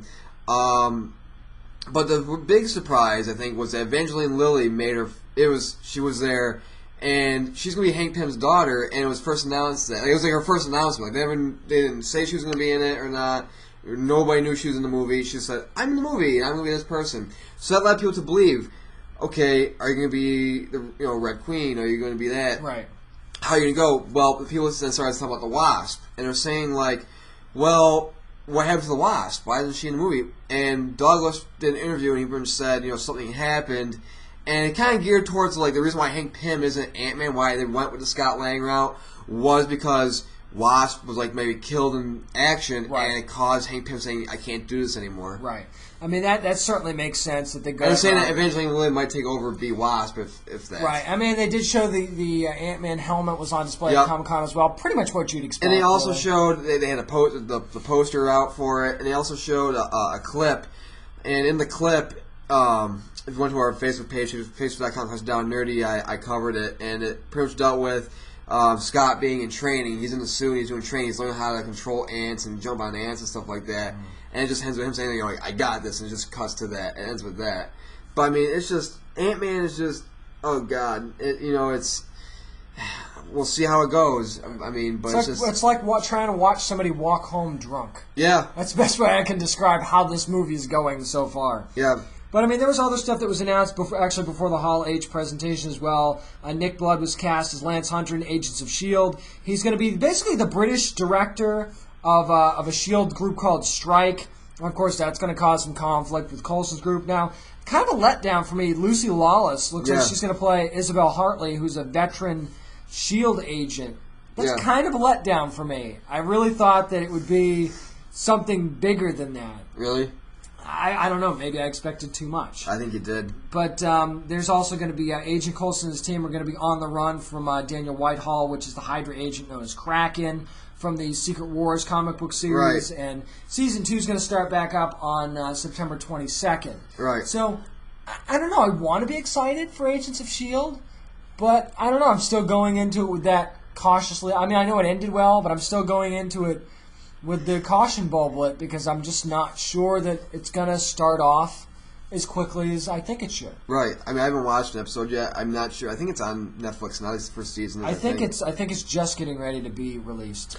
So I'll start watching that. But I mean, yeah, Agents of S.H.I.E.L.D. It's like, okay, again, how is it different from any cop kind of drama? I mean, it was definitely different, but it was just so slow in the beginning. And then once that show goes on hiatus, of course, the Russo brothers are going to be working on Agent Carter, which is going to fill that gap. They're going to direct a couple episodes, and the series will premiere mid-season, and it's going to take place during the events of the first Avenger. And actually, they said that Jarvis is going to play a major role in this series, which is going to be very... See, that interests me. Human Jarvis. Let's get a little bit of background on him. Let's see where that kind of evolves. And they're going to talk about how he becomes, like, the program at Stark. Right, exactly. It's 20 years now. And pretty much it's going to take place, with Peggy Carter after Cap goes into the water. It's kind of her piecing her life back together. Exactly. And team up with Howard Stark and kind of just, pretty much everything we saw in Winter Soldier, that's what she does. And she's going to be doing it in Agent Carter. I am more excited for this than I am for Agents of S.H.I.E.L.D. Oh, yeah. Because I like the, post-World War II production. I think that's going to look very cool on the small screen. Also, the person who directed the first Avenger is also going to be... I can't think of the person's name, but he's also going to be doing it. And they did the one-shot. I think he did the one-shot as well. So, I mean, there's good continuity there. I like the role of Agent Peggy Carter. I think it's a good role. It's a nice, strong female lead. Yep. I actually think that this show, if things go the way they are now, might actually surpass Agents of S.H.I.E.L.D. I think so. I know Coulson's a very popular character, but... I think Coulson's kind of teetering on annoying me. I think he's carrying the show. The thing is, I'm starting to look at Coulson. I understand what you're saying. I'm looking at Coulson the way I looked at Professor Chang in Community, where like, okay, we got, in the movies, you got pieces of him, like, okay, cool, that's awesome, but then, like, let's expand it, let's make him a main character kind of thing. It's like, no, let's not do that. I think it's funny how the characters evolve, though, because if we just watched the first Thor movie, my wife and I, this past weekend, again, and Coulson was a douche in that whole movie. And then all of a sudden he's in Avengers and he's this cool guy that everybody loves. Yeah. How did that even happen? Because he gave Jane Foster her equipment back at the end of the movie, suddenly people are like, oh, maybe he's not such a bad guy after all. Yeah. I thought that was interesting how that happened. I mean, Marvel Animation announced Guardians of the Galaxy animated series on Disney XD, Ultimate Spider-Man to tie into Spider-Verse, Iron Man, Captain America, Heroes United, Avengers Assemble series continuing. They released a clip where helping Red Skull, which I don't understand. It was funny because it was Black Widow and Hawkeye in the clip, and he was making fun of her because she memorized the entire S.H.I.E.L.D. database or something like that. So it was funny. It wasn't great. It was a quick little... It's a Disney show. I mean, you still kind of expect a little more from this. I mean, Avengers Assemble, I've seen a couple episodes. It was pretty good. They're also going to do Hulk and Agents of Smash. But I can tell you right now, the Heroes United movies from Marvel Animation have not been good. No. The Ultimate Spider-Man, I'm not a fan of it. I understand what they're trying to do because Spider-Verse is going to be a big series in the comics. But I don't know about you, but I'm not saying Guardians of the Galaxy won't be a successful film because I think it's going to make a lot of money. I think there's going to be plenty of people who will like it. But don't you think it's really risky to announce an animated series of a movie that hasn't even come out yet? Yeah. That's that's a lot. I mean, you're going all in on something that hasn't even happened. But yet. the reviews are great. It's got like 100% on like Rotten Tomatoes. But I mean, and they said, hey, the sequel's coming out in 2017. Mm-hmm. So the thing is like, why not? What do they got to lose? Because I'm not saying this is going to fail. Because obviously it's not. It's going to make a crap load of money, especially in the first week. It's probably going to be a good movie. I'm not saying, and I'm not even saying it's not going to be good. I'm not saying that it's going to suck. So don't kill me for that when you talk about the show. I'm not saying it's going to suck. I'm just saying that, you're going all in on an unknown entity, basically. People don't know a lot about the Guardians of the Galaxy. That's why we've gotten 17,000 trailers for Guardians of the Galaxy. It's because people are not familiar with Guardians of the Galaxy. So now instead of, easing them in, you're going to throw them in the deep end of the pool? I just don't understand how you go from 0 to 60 on a group like this. It's all about riding the wave, riding that big wave in. and just, hey, this is what's working. I'm just saying, is it going to be as successful as... I don't know. It's a kid's show. I can't say it's going to be awesome or what. But that's just it. You got to still make them watch. You got to make them want to watch, even though they are kids. You make these shows for a reason. I watched the Super Mario Super Show when I was a kid. And that was a piece of shit when I got older and saw it. So, I mean, if it's a bad show, kids will still watch it. Because why? Bright colors. I don't know. I think it's more about the Mario. I think that's more about the character than anything else. I mean, that's familiarity with the character you already love from a game. You can't make that comparison to Guardians of the Galaxy because they're an unknown entity. When Mario's animated series came out, you were well into Super Mario 2, if not Super Mario 3. There was a huge familiarity with the character. You can't say that about Guardians of the Galaxy. Yeah, whatever. It's very risky to me. And I know it's a kid's show, but it still costs money. You still have to make money on something. It has to succeed. And Marvel announced also Star Wars line. They're going to announce 3 new Star Wars comic series headed by Jason Aaron and John Cassidy. Series start in January and will start right after the destruction of the Death Star in episode 7 or 6. Episode 6. I can't read Roman numerals for the life of me. And it's going to be, they're basically going to do 3 different ones, which is what you'd expect for the first 2. Regular Star Wars series. Yep. They're going to do Star Wars Darth Vader, which is actually going to explore him turning from a Jedi into a Sith, so that'll be a little different. Right. And then they're going to do a 5-issue Princess Leia series by Mark Waid and Terry Dodson. Right. It's going to come out in March. That one's kind of interesting. Yeah. Because it's going to go for maybe how Princess Leia deals with the destruction of Alderaan and where she kind of goes from here now that everything's all over. So it could be interesting to follow that line and see where they go, because I don't think they're going to get into that in episode 7. Yeah. When the new films come out. So, I mean, I like that Marvel's going to launch in to the Star Wars comics. They got the rights from Dark Horse. You might as well do something with it. So I just think it'll be very interesting to see how this maybe leads into the next film. Right. Yeah, I mean, we'll see how this goes. I mean, if they go into the next film at all, I mean, it'd be cool if they were kind of like bridging a gap kind of thing. I think that's their intention, because right. they you know where the movie, you know it's going to be 30 years after Return of the Jedi, so that gives them plenty of comic wiggle room to lead up to the movie. I don't think you need to go all the way to where the movie starts, but I think it's a good, like you said, bridging the gap between the announcement of the movie and the movie actually coming out. Right. So I think that's probably their intention. But, of course, the big news, or maybe not, depending on your perspective, was the Marvel Cinematic panel. That was it was going to be the big to-do at Comic-Con. And, of course, you already talked about Ant-Man. And then they brought on the Avengers for Age of Ultron. And Robert Downey Jr., big theatrics, will go on, hand people roses, throwing roses in the crowd. And they asked, and at the panel they asked Chris Hemsworth, or Chris Hardwick. He was the moderator, right?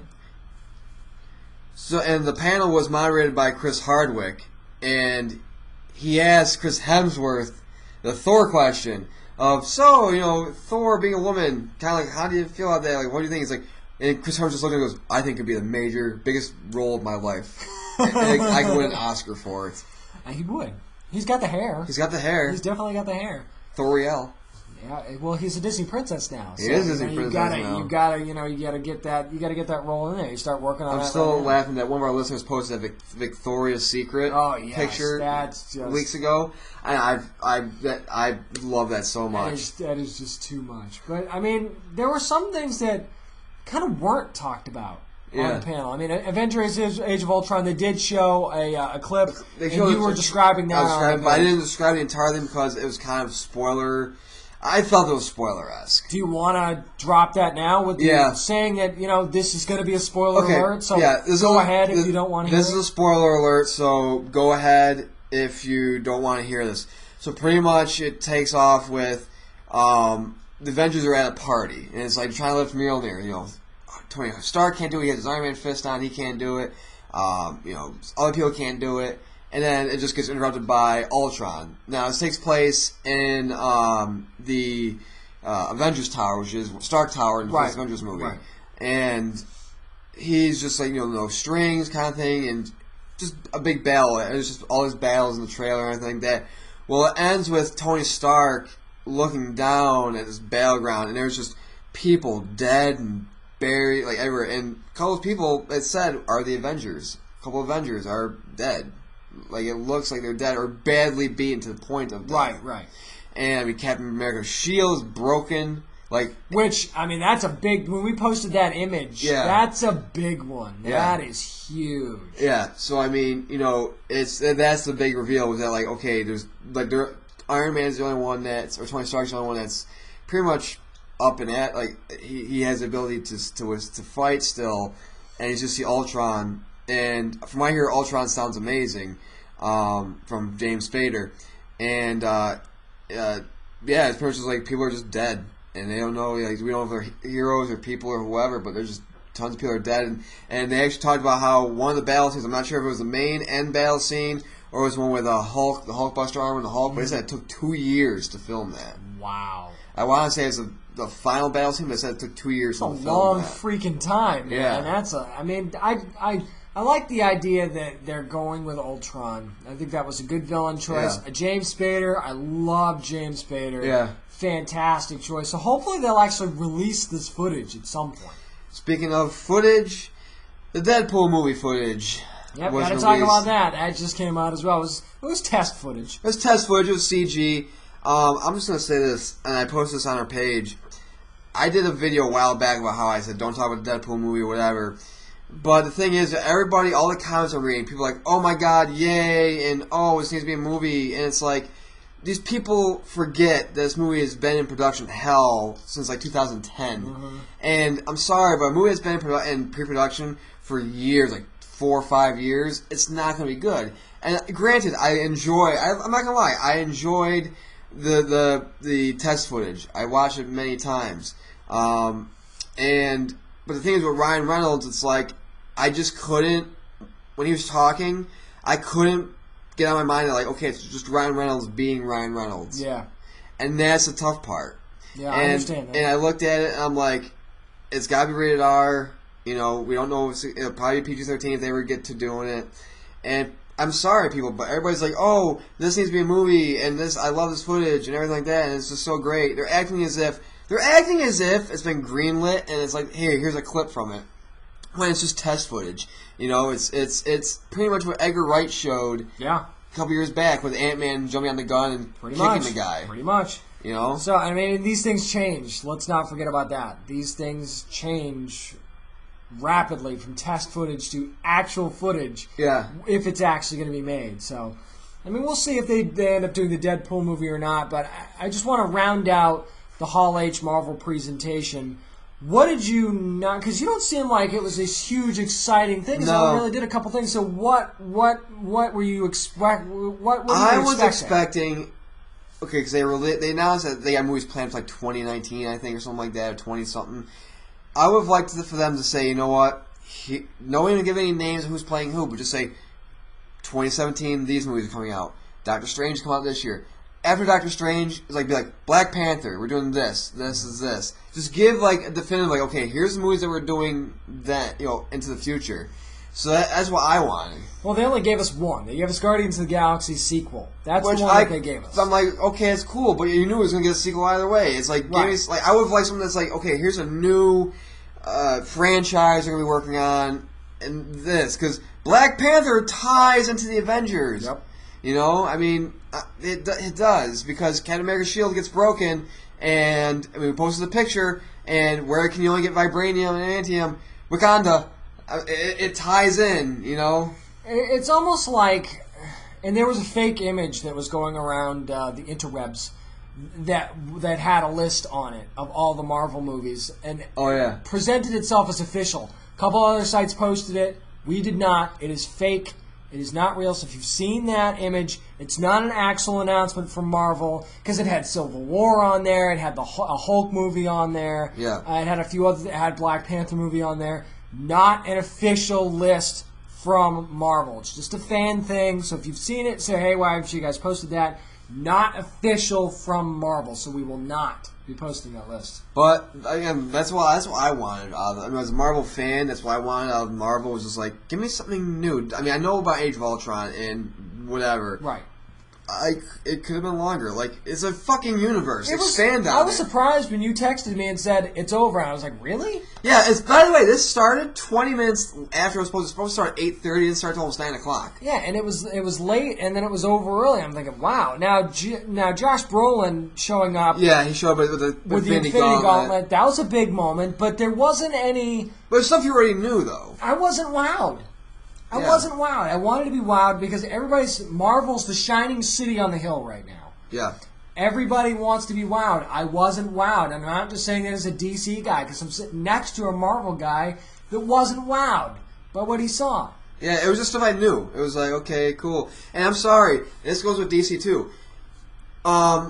When you have these panels, I'm sorry, but you should stream these. You should stream the panels, and people are like, oh, people paid as much to get in the Hall H. I don't give a fuck. It doesn't matter. Because I'm not there. I don't have the money to pay for San Diego. Even if you did, though. Even if I did, I still have enough of a life to not wait overnight sleep overnight for Hall H. I understand why people do it. It's a very exciting thing, but I think it's also the fault of, like we said before, networks like Sci-Fi, Spike TV, who did the panels for E3. You mean to tell me that E3's panels are more important and will draw more ratings than Comic-Con's? Screw you! Yeah. How on earth could you even suggest that? And that's the thing. It's just like, and that's the thing. It's like, okay, we're going to show you the Ultron thing, and it's like, okay, cool, and it just dips out into darkness, and I'm like, why? Like, this is what other thing that bothers me too, is that these companies,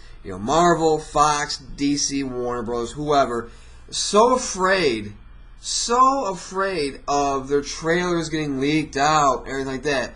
But then, like, what happens? An hour later, it gets released. And not only that, you're going to get a description by the people that are there. Yeah, it's the thing. It's like people are live blogging this, and so no matter if you get the description through one way or another, it's like it doesn't matter. It doesn't matter. Yeah, it doesn't matter. I understand. I get it. Do you know how much more pumped up people would have been if you actually showed them the Ultron, like you streamed the Ultron trailer? Well, look at what they did. Look at The Walking Dead as a perfect example. They had The Walking Dead panel. Yeah. Right after they showed the trailer at the panel, 2 minutes later, they put it on YouTube. Yeah. Why not do that? Why not do that? Yeah. You want people to talk? Do you want millions of people to talk, or do you want 6,000 people in Hall H to talk? Yeah. You want people to talk. Put it on YouTube. And I think it's the people who, slept and stayed overnight to get into the panel for Hall H. But I'm sorry, the thing is there's more important things to do, and it's like, I'm sorry. I mean, I get that. Just sleeping overnight into a hall, into a panel. I get that. Like Marvel, like if I was a fan that waited overnight for a panel like Marvel's, I would have been so pissed. Yeah, because it's like, frustrated. Wait, I thought I was gonna get some new stuff, and I get this. Yeah, I got a trailer out of it, but I paid this much money to get in the Hall H for this. That's the thing, though. You got a trailer. We'll talk about what DC did with their panel a little bit later on, and might have actually been worth waiting in line for. We'll talk about that and get into all things DC next on Down and Nerdy. Well, we are closing with the big news, a lot of it from DC Comics, a lot of panels, a lot going on, but we're going to start off with something that was very interesting, actually a documentary of something that might have been long forgotten. Yeah, I mean, years ago in the 1990s, now I knew Tim Burton was going to do a Superman movie. And Kevin Smith was going to do the screenplay. And I knew Nick Cage was attached to it. I had seen the picture of him in the suit. They're doing a documentary called Superman Lives. The Death of Superman Lives. The Death of Superman Lives. And it's actually pretty interesting. Like, it's something I really want to see.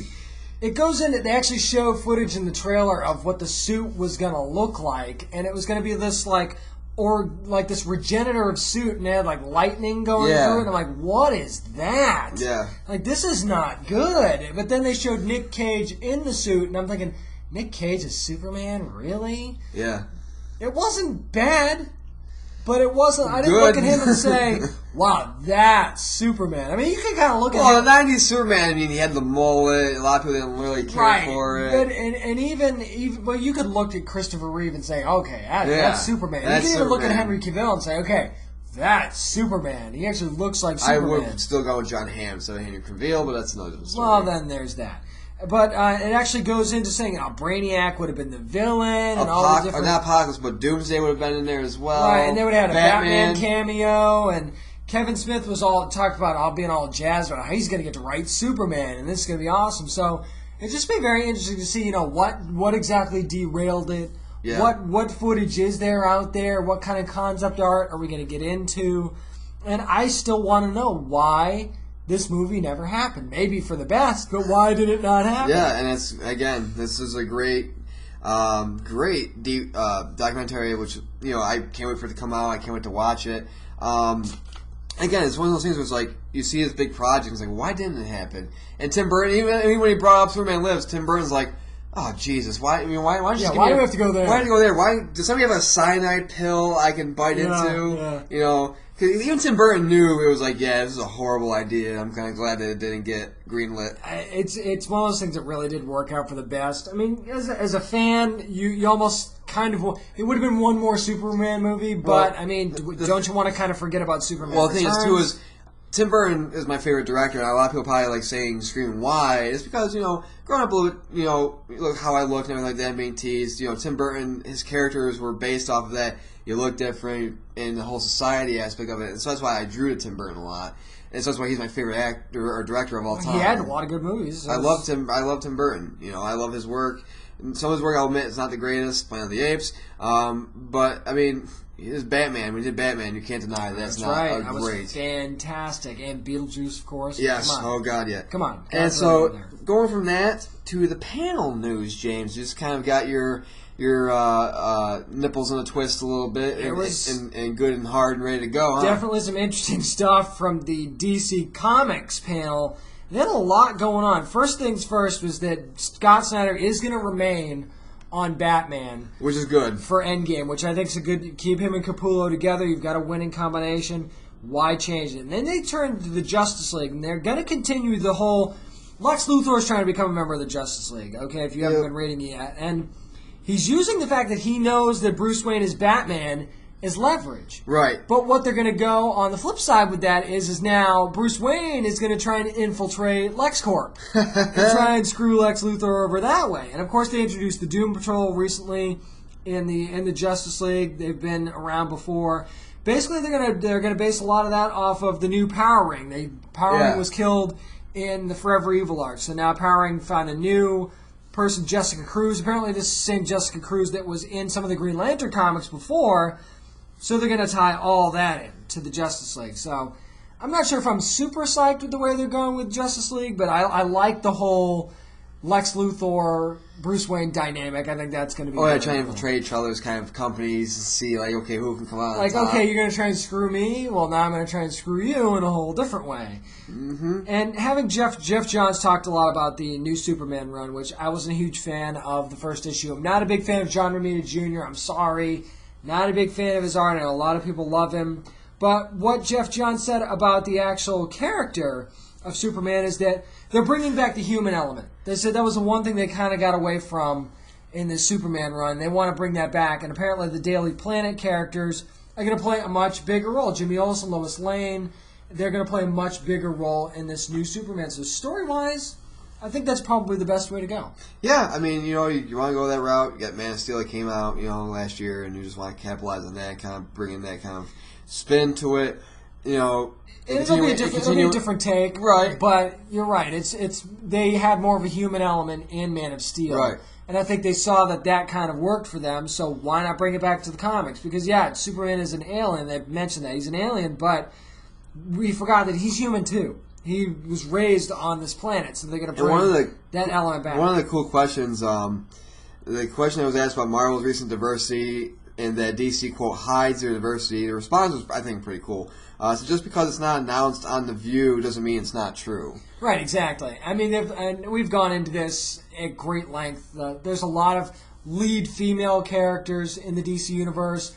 The Earth 2, they have African Americans. Well, and that's the thing is that DC said, "Hey, we're confident enough in ourselves where we don't have to go on The View and say, hey, we're making this person a woman." Kind of thing, we don't have to spotlight the characters that we have that are diverse because we're making this major change. We already have these characters. We don't feel like we need to go on The View and pick up our comics and find out that way. We don't need to announce it on The View. And speaking of something that they're going to do a little differently, they're changing things up on Wonder Woman, where Meredith and David Finch, husband and wife team, who think it's going to be very interesting to work together on Wonder Woman. And actually they're going to go, something's going to happen on Earth that's going to have a profound effect on Wonder Woman. And they actually showed a couple of the panels from the new Wonder Woman comic. Yeah. And it's going to be, it was like a Wonder Woman versus Swamp Thing. Yeah. Art in I was the kind panel. of pumped about that, actually. It's very interesting because it's not something I would have seen those two characters ever really come together in a comic. So I think it's going to be really cool to see how they're going to play that off. The new art looks amazing for the new Wonder Woman run, so might get people more jazzed up about Wonder Woman. We'll talk more about Wonder Woman a little bit later on, too, by the way. I love the fact that they're going to continue with Superman Doomed and Superman Wonder Woman number 10. It's basically, they said that one of the quotes from the panel was, one of the focuses is when a major change happens in a relationship, talking about Superman and Wonder Woman, can a couple survive it? Should they survive it and evolve past it? Of course, it's a superhero comic, so we'll tackle that in a big way.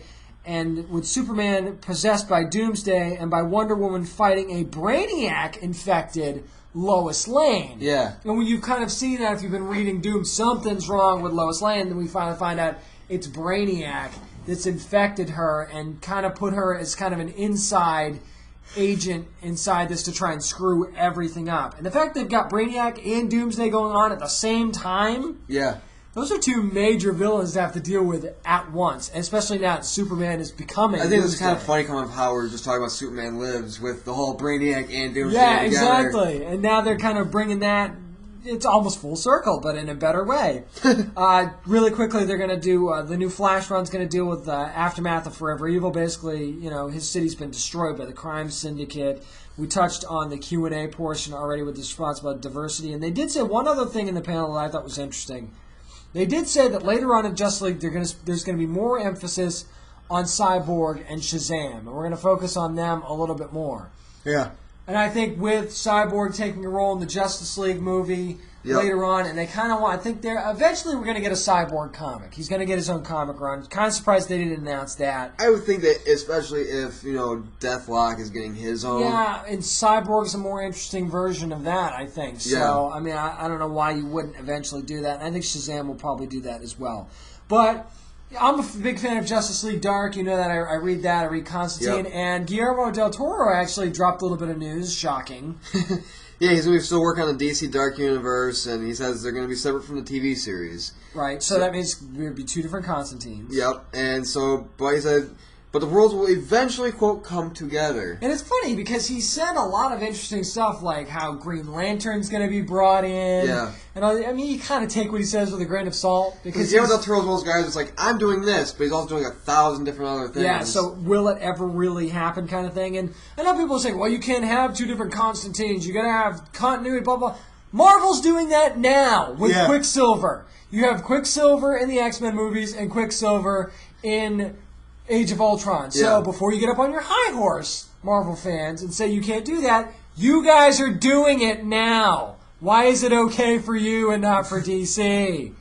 It can be done. Yeah. It can be done. I'm not saying you need to bring Batman on Arrow or anything, but, I mean, certain characters, it can be done. John Constantine is not Superman, okay? No. I love the character, and I'm glad they're doing a series. He's not Superman. You can have two different Constantines. Just like Quicksilver is not Iron Man. So it's not like they're bringing a different Iron Man into the X-Men movies or something. It can be done if you do it right. Now, speaking of Justice League, this is more of a rumor that they're trying to get Argo writer Chris Terrio to write the Justice League movie. Yeah, I loved Argo. Argo was literally one of my favorites. I thought Ben Affleck should have won Best Director. I mean, absolutely. Won Best Picture, but I think he should have won Best Director for it. Hands down, I think he got screwed out of it. But by Ang Lee. I mean, seriously, Life of Pi was just green screen. How do you direct green screen? I don't know. But anyways, enough of that. But I mean, I think it'd be pretty cool. I think it'd be, because he gets that kind of that serious, darker tone. And credibility too. Credibility, yeah. Oh yeah, definitely. I would have loved to see Ben Affleck right? Justice League. Well, we could see a lot of people are actually saying it. They're like, they know if Snyder was going to stay on for Justice League just before he's announced. Like, well, what if Ben Affleck was in it or directed it and wrote it? Like, well, that's the cool thing too, is that these are kind of, it's just rumors right now. So we could see maybe Affleck and Terrio teaming up to write Justice League. I mean, it's still a possibility. So I certainly think it would make sense. I don't think we want to spread his time too thin. As far as he's got to play Batman. Yeah. He's going to have really the time to really get into the script, but to have him have say in the script, I don't think would be a bad thing. I mean, more news with DC. Arrow released an early season 3 trailer, but then the next day they released a little bit more of a bombshell as to who the main antagonist is going to be in season 3. And there was a lot of rumors, and they basically half of the season 3 trailer was recapping what happened in the second season, with everything that happened with Deathstroke. And then it picks up with, you see Brandon Routh in the trailer. He's going to be taking over Queen Consolidated. He's going to be the Atom. Yes, he's going to be the Atom eventually. And then a lot of fans are psyched about Oliver and Felicity finally getting together. They're actually going to go out on a date. A lot of the female fans, especially, drawing them in with that. Well, you did say you believe Stephen Amell is abtastic. He is abtastic. There's no ifs, ands, or buts about it. But there's some tension in the trailer too. Oh yeah. Because you've got basically he tells Diggle, you can't run with us anymore. Yeah. Kind of thing, and Diggle's like, what the hell? I've had your back the whole time. You would have been dead to me 10 times over if you didn't have me by your side. Exactly, and you kind of see that Oliver and Laurel are going into business together. Yeah. So there's a lot of... Stephen Amell actually said in one of the panels that this is going to be Arrow with a little more green. Yeah. And there's going to be flashbacks of when he met Amanda Waller in Japan, and they're going to work Katana in. And then that was kind of it. They showed you a nice teaser, and you see Felicity bloody on the tail of the Arrow cam. It's like, what the hell just happened to Felicity?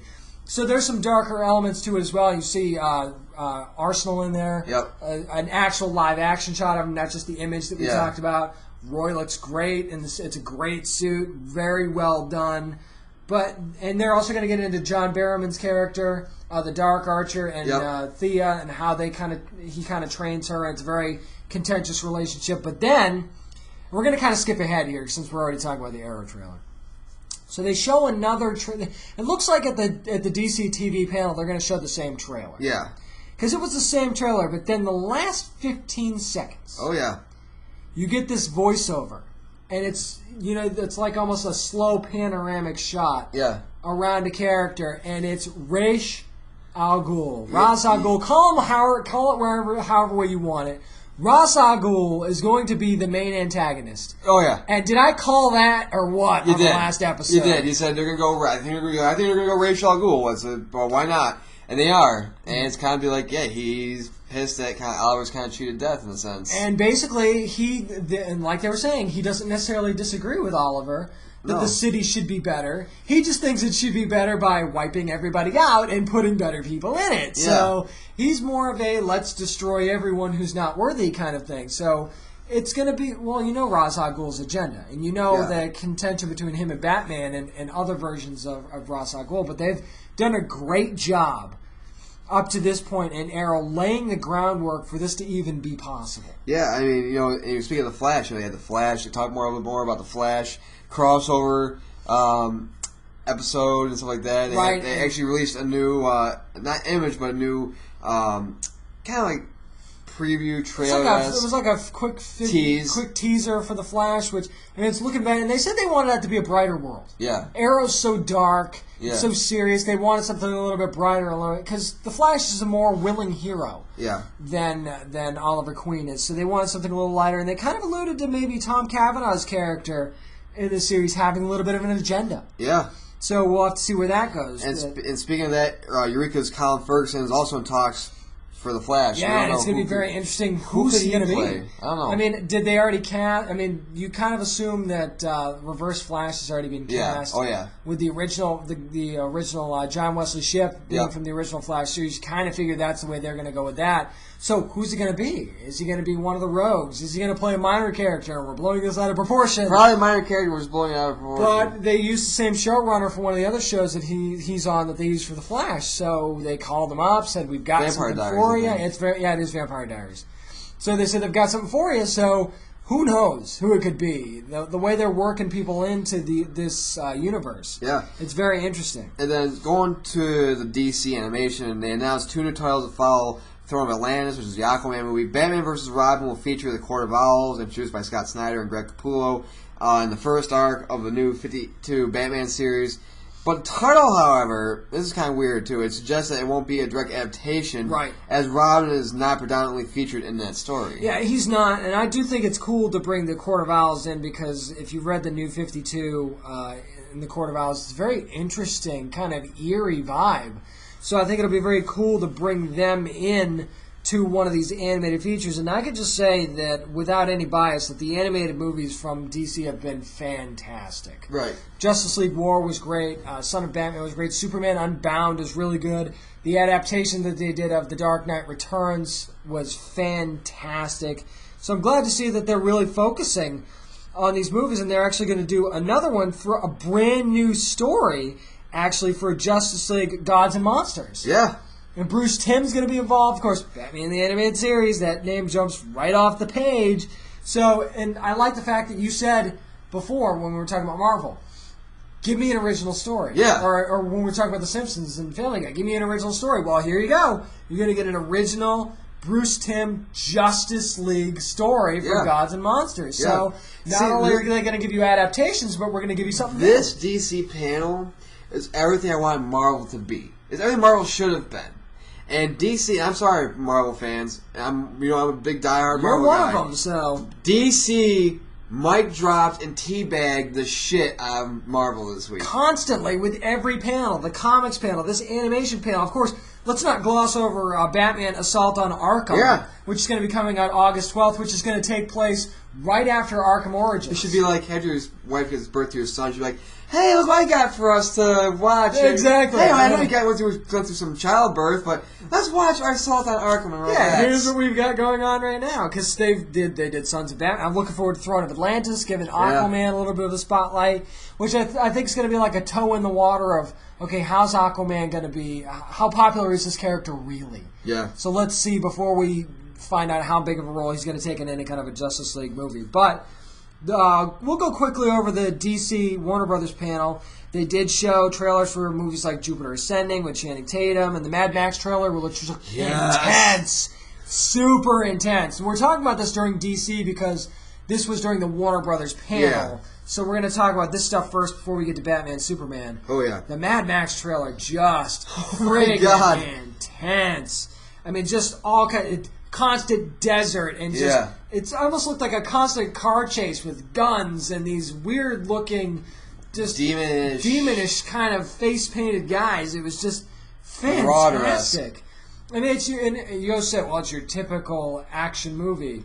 Not really, because there's just so much going on in this short little 2-minute trailer. I'm sorry, it's Tom Hardy. You can't go wrong with Tom Hardy. And that was a great cast. That was a really great cast. And a lot of the focus was made on The Hobbit at the end of the Warner Brothers panel. And the trailer actually came out today at 3 o'clock. It was released a couple hours ago. We watched it before we actually recorded. And it's got a somber tone because the big epic battle is happening, and they're losing guys now. Well, and at the end of Desolation of Smog pretty much says, I am death. And he's flying towards the city. It shows him burning the city in the trailer, in the trailer to the ground. Absolutely intense. And they show that they're ramping up for the big battle that's going to be happening. And Stephen Colbert actually moderated that panel. He had a cameo in the last movie. He's going to be in this movie as well. They showed a retrospective during the panel where it was the first 5 films so far, and then led that up to the trailer, which they showed, which has now been posted. Now, I'm a big fan of the books and the movies, so of course I'm looking forward to that coming out. But let's just skip forward, shall we? Because the way they started this panel was the wow factor that I think Marvel didn't have. Yeah. And I hate to say it because I like Marvel too, don't get me wrong. I like Marvel too. But when Scott Snyder walks out and says, we can't really show you a trailer for Batman vs. Superman because we're filming it. And he's like, well, I did bring something. Yeah. And then what he brought was unbelievable. So the first thing you see is Batman, Batfleck, as we like to call him, in the armored Batsuit, firing up the bat signal. Which is basically, it's not the exact armored batsuit from Dark Knight Returns, so don't get that idea in your head, but it's very similar. And the one thing I also noticed, the white eyes. Yeah. Is that going to be a theme now? Is the regular batsuit going to end up having white eyes like it should? We'll see, but let's get back to this. Yeah. So, what happens when Batfleck fires up the bat signal? Superman's floating right in its trajectory. And it's pouring rain, and then the eyes start to glow red, and you get this whole "it's on" kind of feeling. And it was quick, it was simple, but it was one of those things where I was like, "Oh my god, this movie is going to be awesome!" And I've only seen 15 seconds. Yeah. It just had that feel. And not only that, but you mentioned the wow factor. They showed 3 different pilots for shows as well. And let's not forget that during the Warner Brothers movie panel, yeah, they showed your first shot of Wonder Woman. That good, finally, Wonder Woman in costume. They definitely went the warrior route. And by the way, this I think puts to bed your whole thing of she's only going to be a minor character. They want to make her a minor character and said, hey, get in this suit. I do think that you're going to see Diana Prince more than Wonder Woman. Right. I think it's going to be almost Godzilla-esque, where you're going to see Diana Prince, but you might not see a lot of Wonder. I think Wonder Woman shows up at the end. Right. Towards the end is when you're going to see more Wonder Woman. So I still think it's going to be this huge role, but I think that you had to introduce it because obviously she's going to play a huge role in the Justice League movie. So introduce it now. She's going to be in costume in this movie, whether it's for 5 minutes or for 30. She's going to be in costume. So to drop that bombshell, I thought it looked great. The sword looked great. I think they went the warrior route, which was good. I think that's the vibe that they wanted to go with anyway. People were complaining about, the red, white, and blue is gone. Red, white, and blue has been gone kind of for a while. So they're going the new route. Why not do it justice? So I like what they did with it. But then let's move on to the TV panel. Like you said. Yeah. Holy Jesus. Stephen Amell, of course, my guy, moderated the panel. And the first thing he said was, holy shit, there's a lot of people in here. So, I mean, he's the biggest hype machine that DC's ever had. And bravo for bringing him on board. I know. Because, wow. So, they start, first of all, the screen wraps around the entire room. Yeah. So they showed a quick teaser for The Flash that went across the room, which I thought was. I got one of the pictures from the panel and posted it on our page, courtesy of our friends at Warner Brothers. Yeah. And it looks fantastic. It looked fantastic. They debuted a bunch of new logos. For all the shows as well, with Constantine, with The Flash, with Arrow. But like you said, they showed 3 full pilot episodes of this panel. 3. So you got to see The Flash, you got to see Gotham, and then surprise, surprise, at the end, they decide we're going to screen the entire pilot for Constantine. Yeah. If you're going to wait in line all night, wait in line for that. Yeah. And honestly, that's what I'm saying. DC was everything Marvel should have been. Marvel should have been like, you know what, we got this pilot for this, or whatever. Here's a behind-the-scenes look at Age of Ultron, thing, or whatever. Do that! Don't be like, we're going to have a couple people talking and now we're just going to show maybe like a 10-second trailer. Why not screen the pilot for season, not the pilot, but the first episode of season 2 of Agents of S.H.I.E.L.D.? Yeah. Why not do that? Why not give us at least an extended look at Agent Carter? Maybe they haven't gotten that far yet. I get that, but why not? Why not show me more? And they from what we heard, the pilot for Gotham was so fantastic. People are already saying it's the best comic book television series ever. Right. After one episode. And you tweeted that out, and it just took off like wildfire. It took off. To the point where people from Gotham are actually following us on Twitter now. Yeah, so, I mean, we got the attention of the folks that were making the Gotham series. And now, granted, we haven't seen it. And they did release a new kind of cinematic type trailer, which was epic. Everything about Gotham has been right so far that we've seen. Bruce Wayne burning himself, and I was like, why are you doing this? Like, I'm testing myself. Yeah, so, I mean, it's just so much, and it captures the feeling of Gotham City perfectly. And they said Batman will not appear in this series.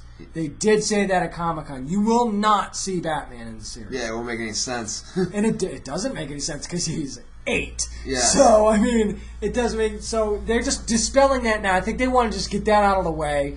We kind of knew that. But they wanted to be sure, get it out of the way now, like, hey, this is not happening. But great rave reviews from Gotham. Flash got rave reviews as well. Constantine, they released an extended trailer for that. Looks even more and more epic with every trailer that we see. Exactly. And with that being said, that's going to put an end to San Diego Comic-Con 2014. Our review, our discussion about it.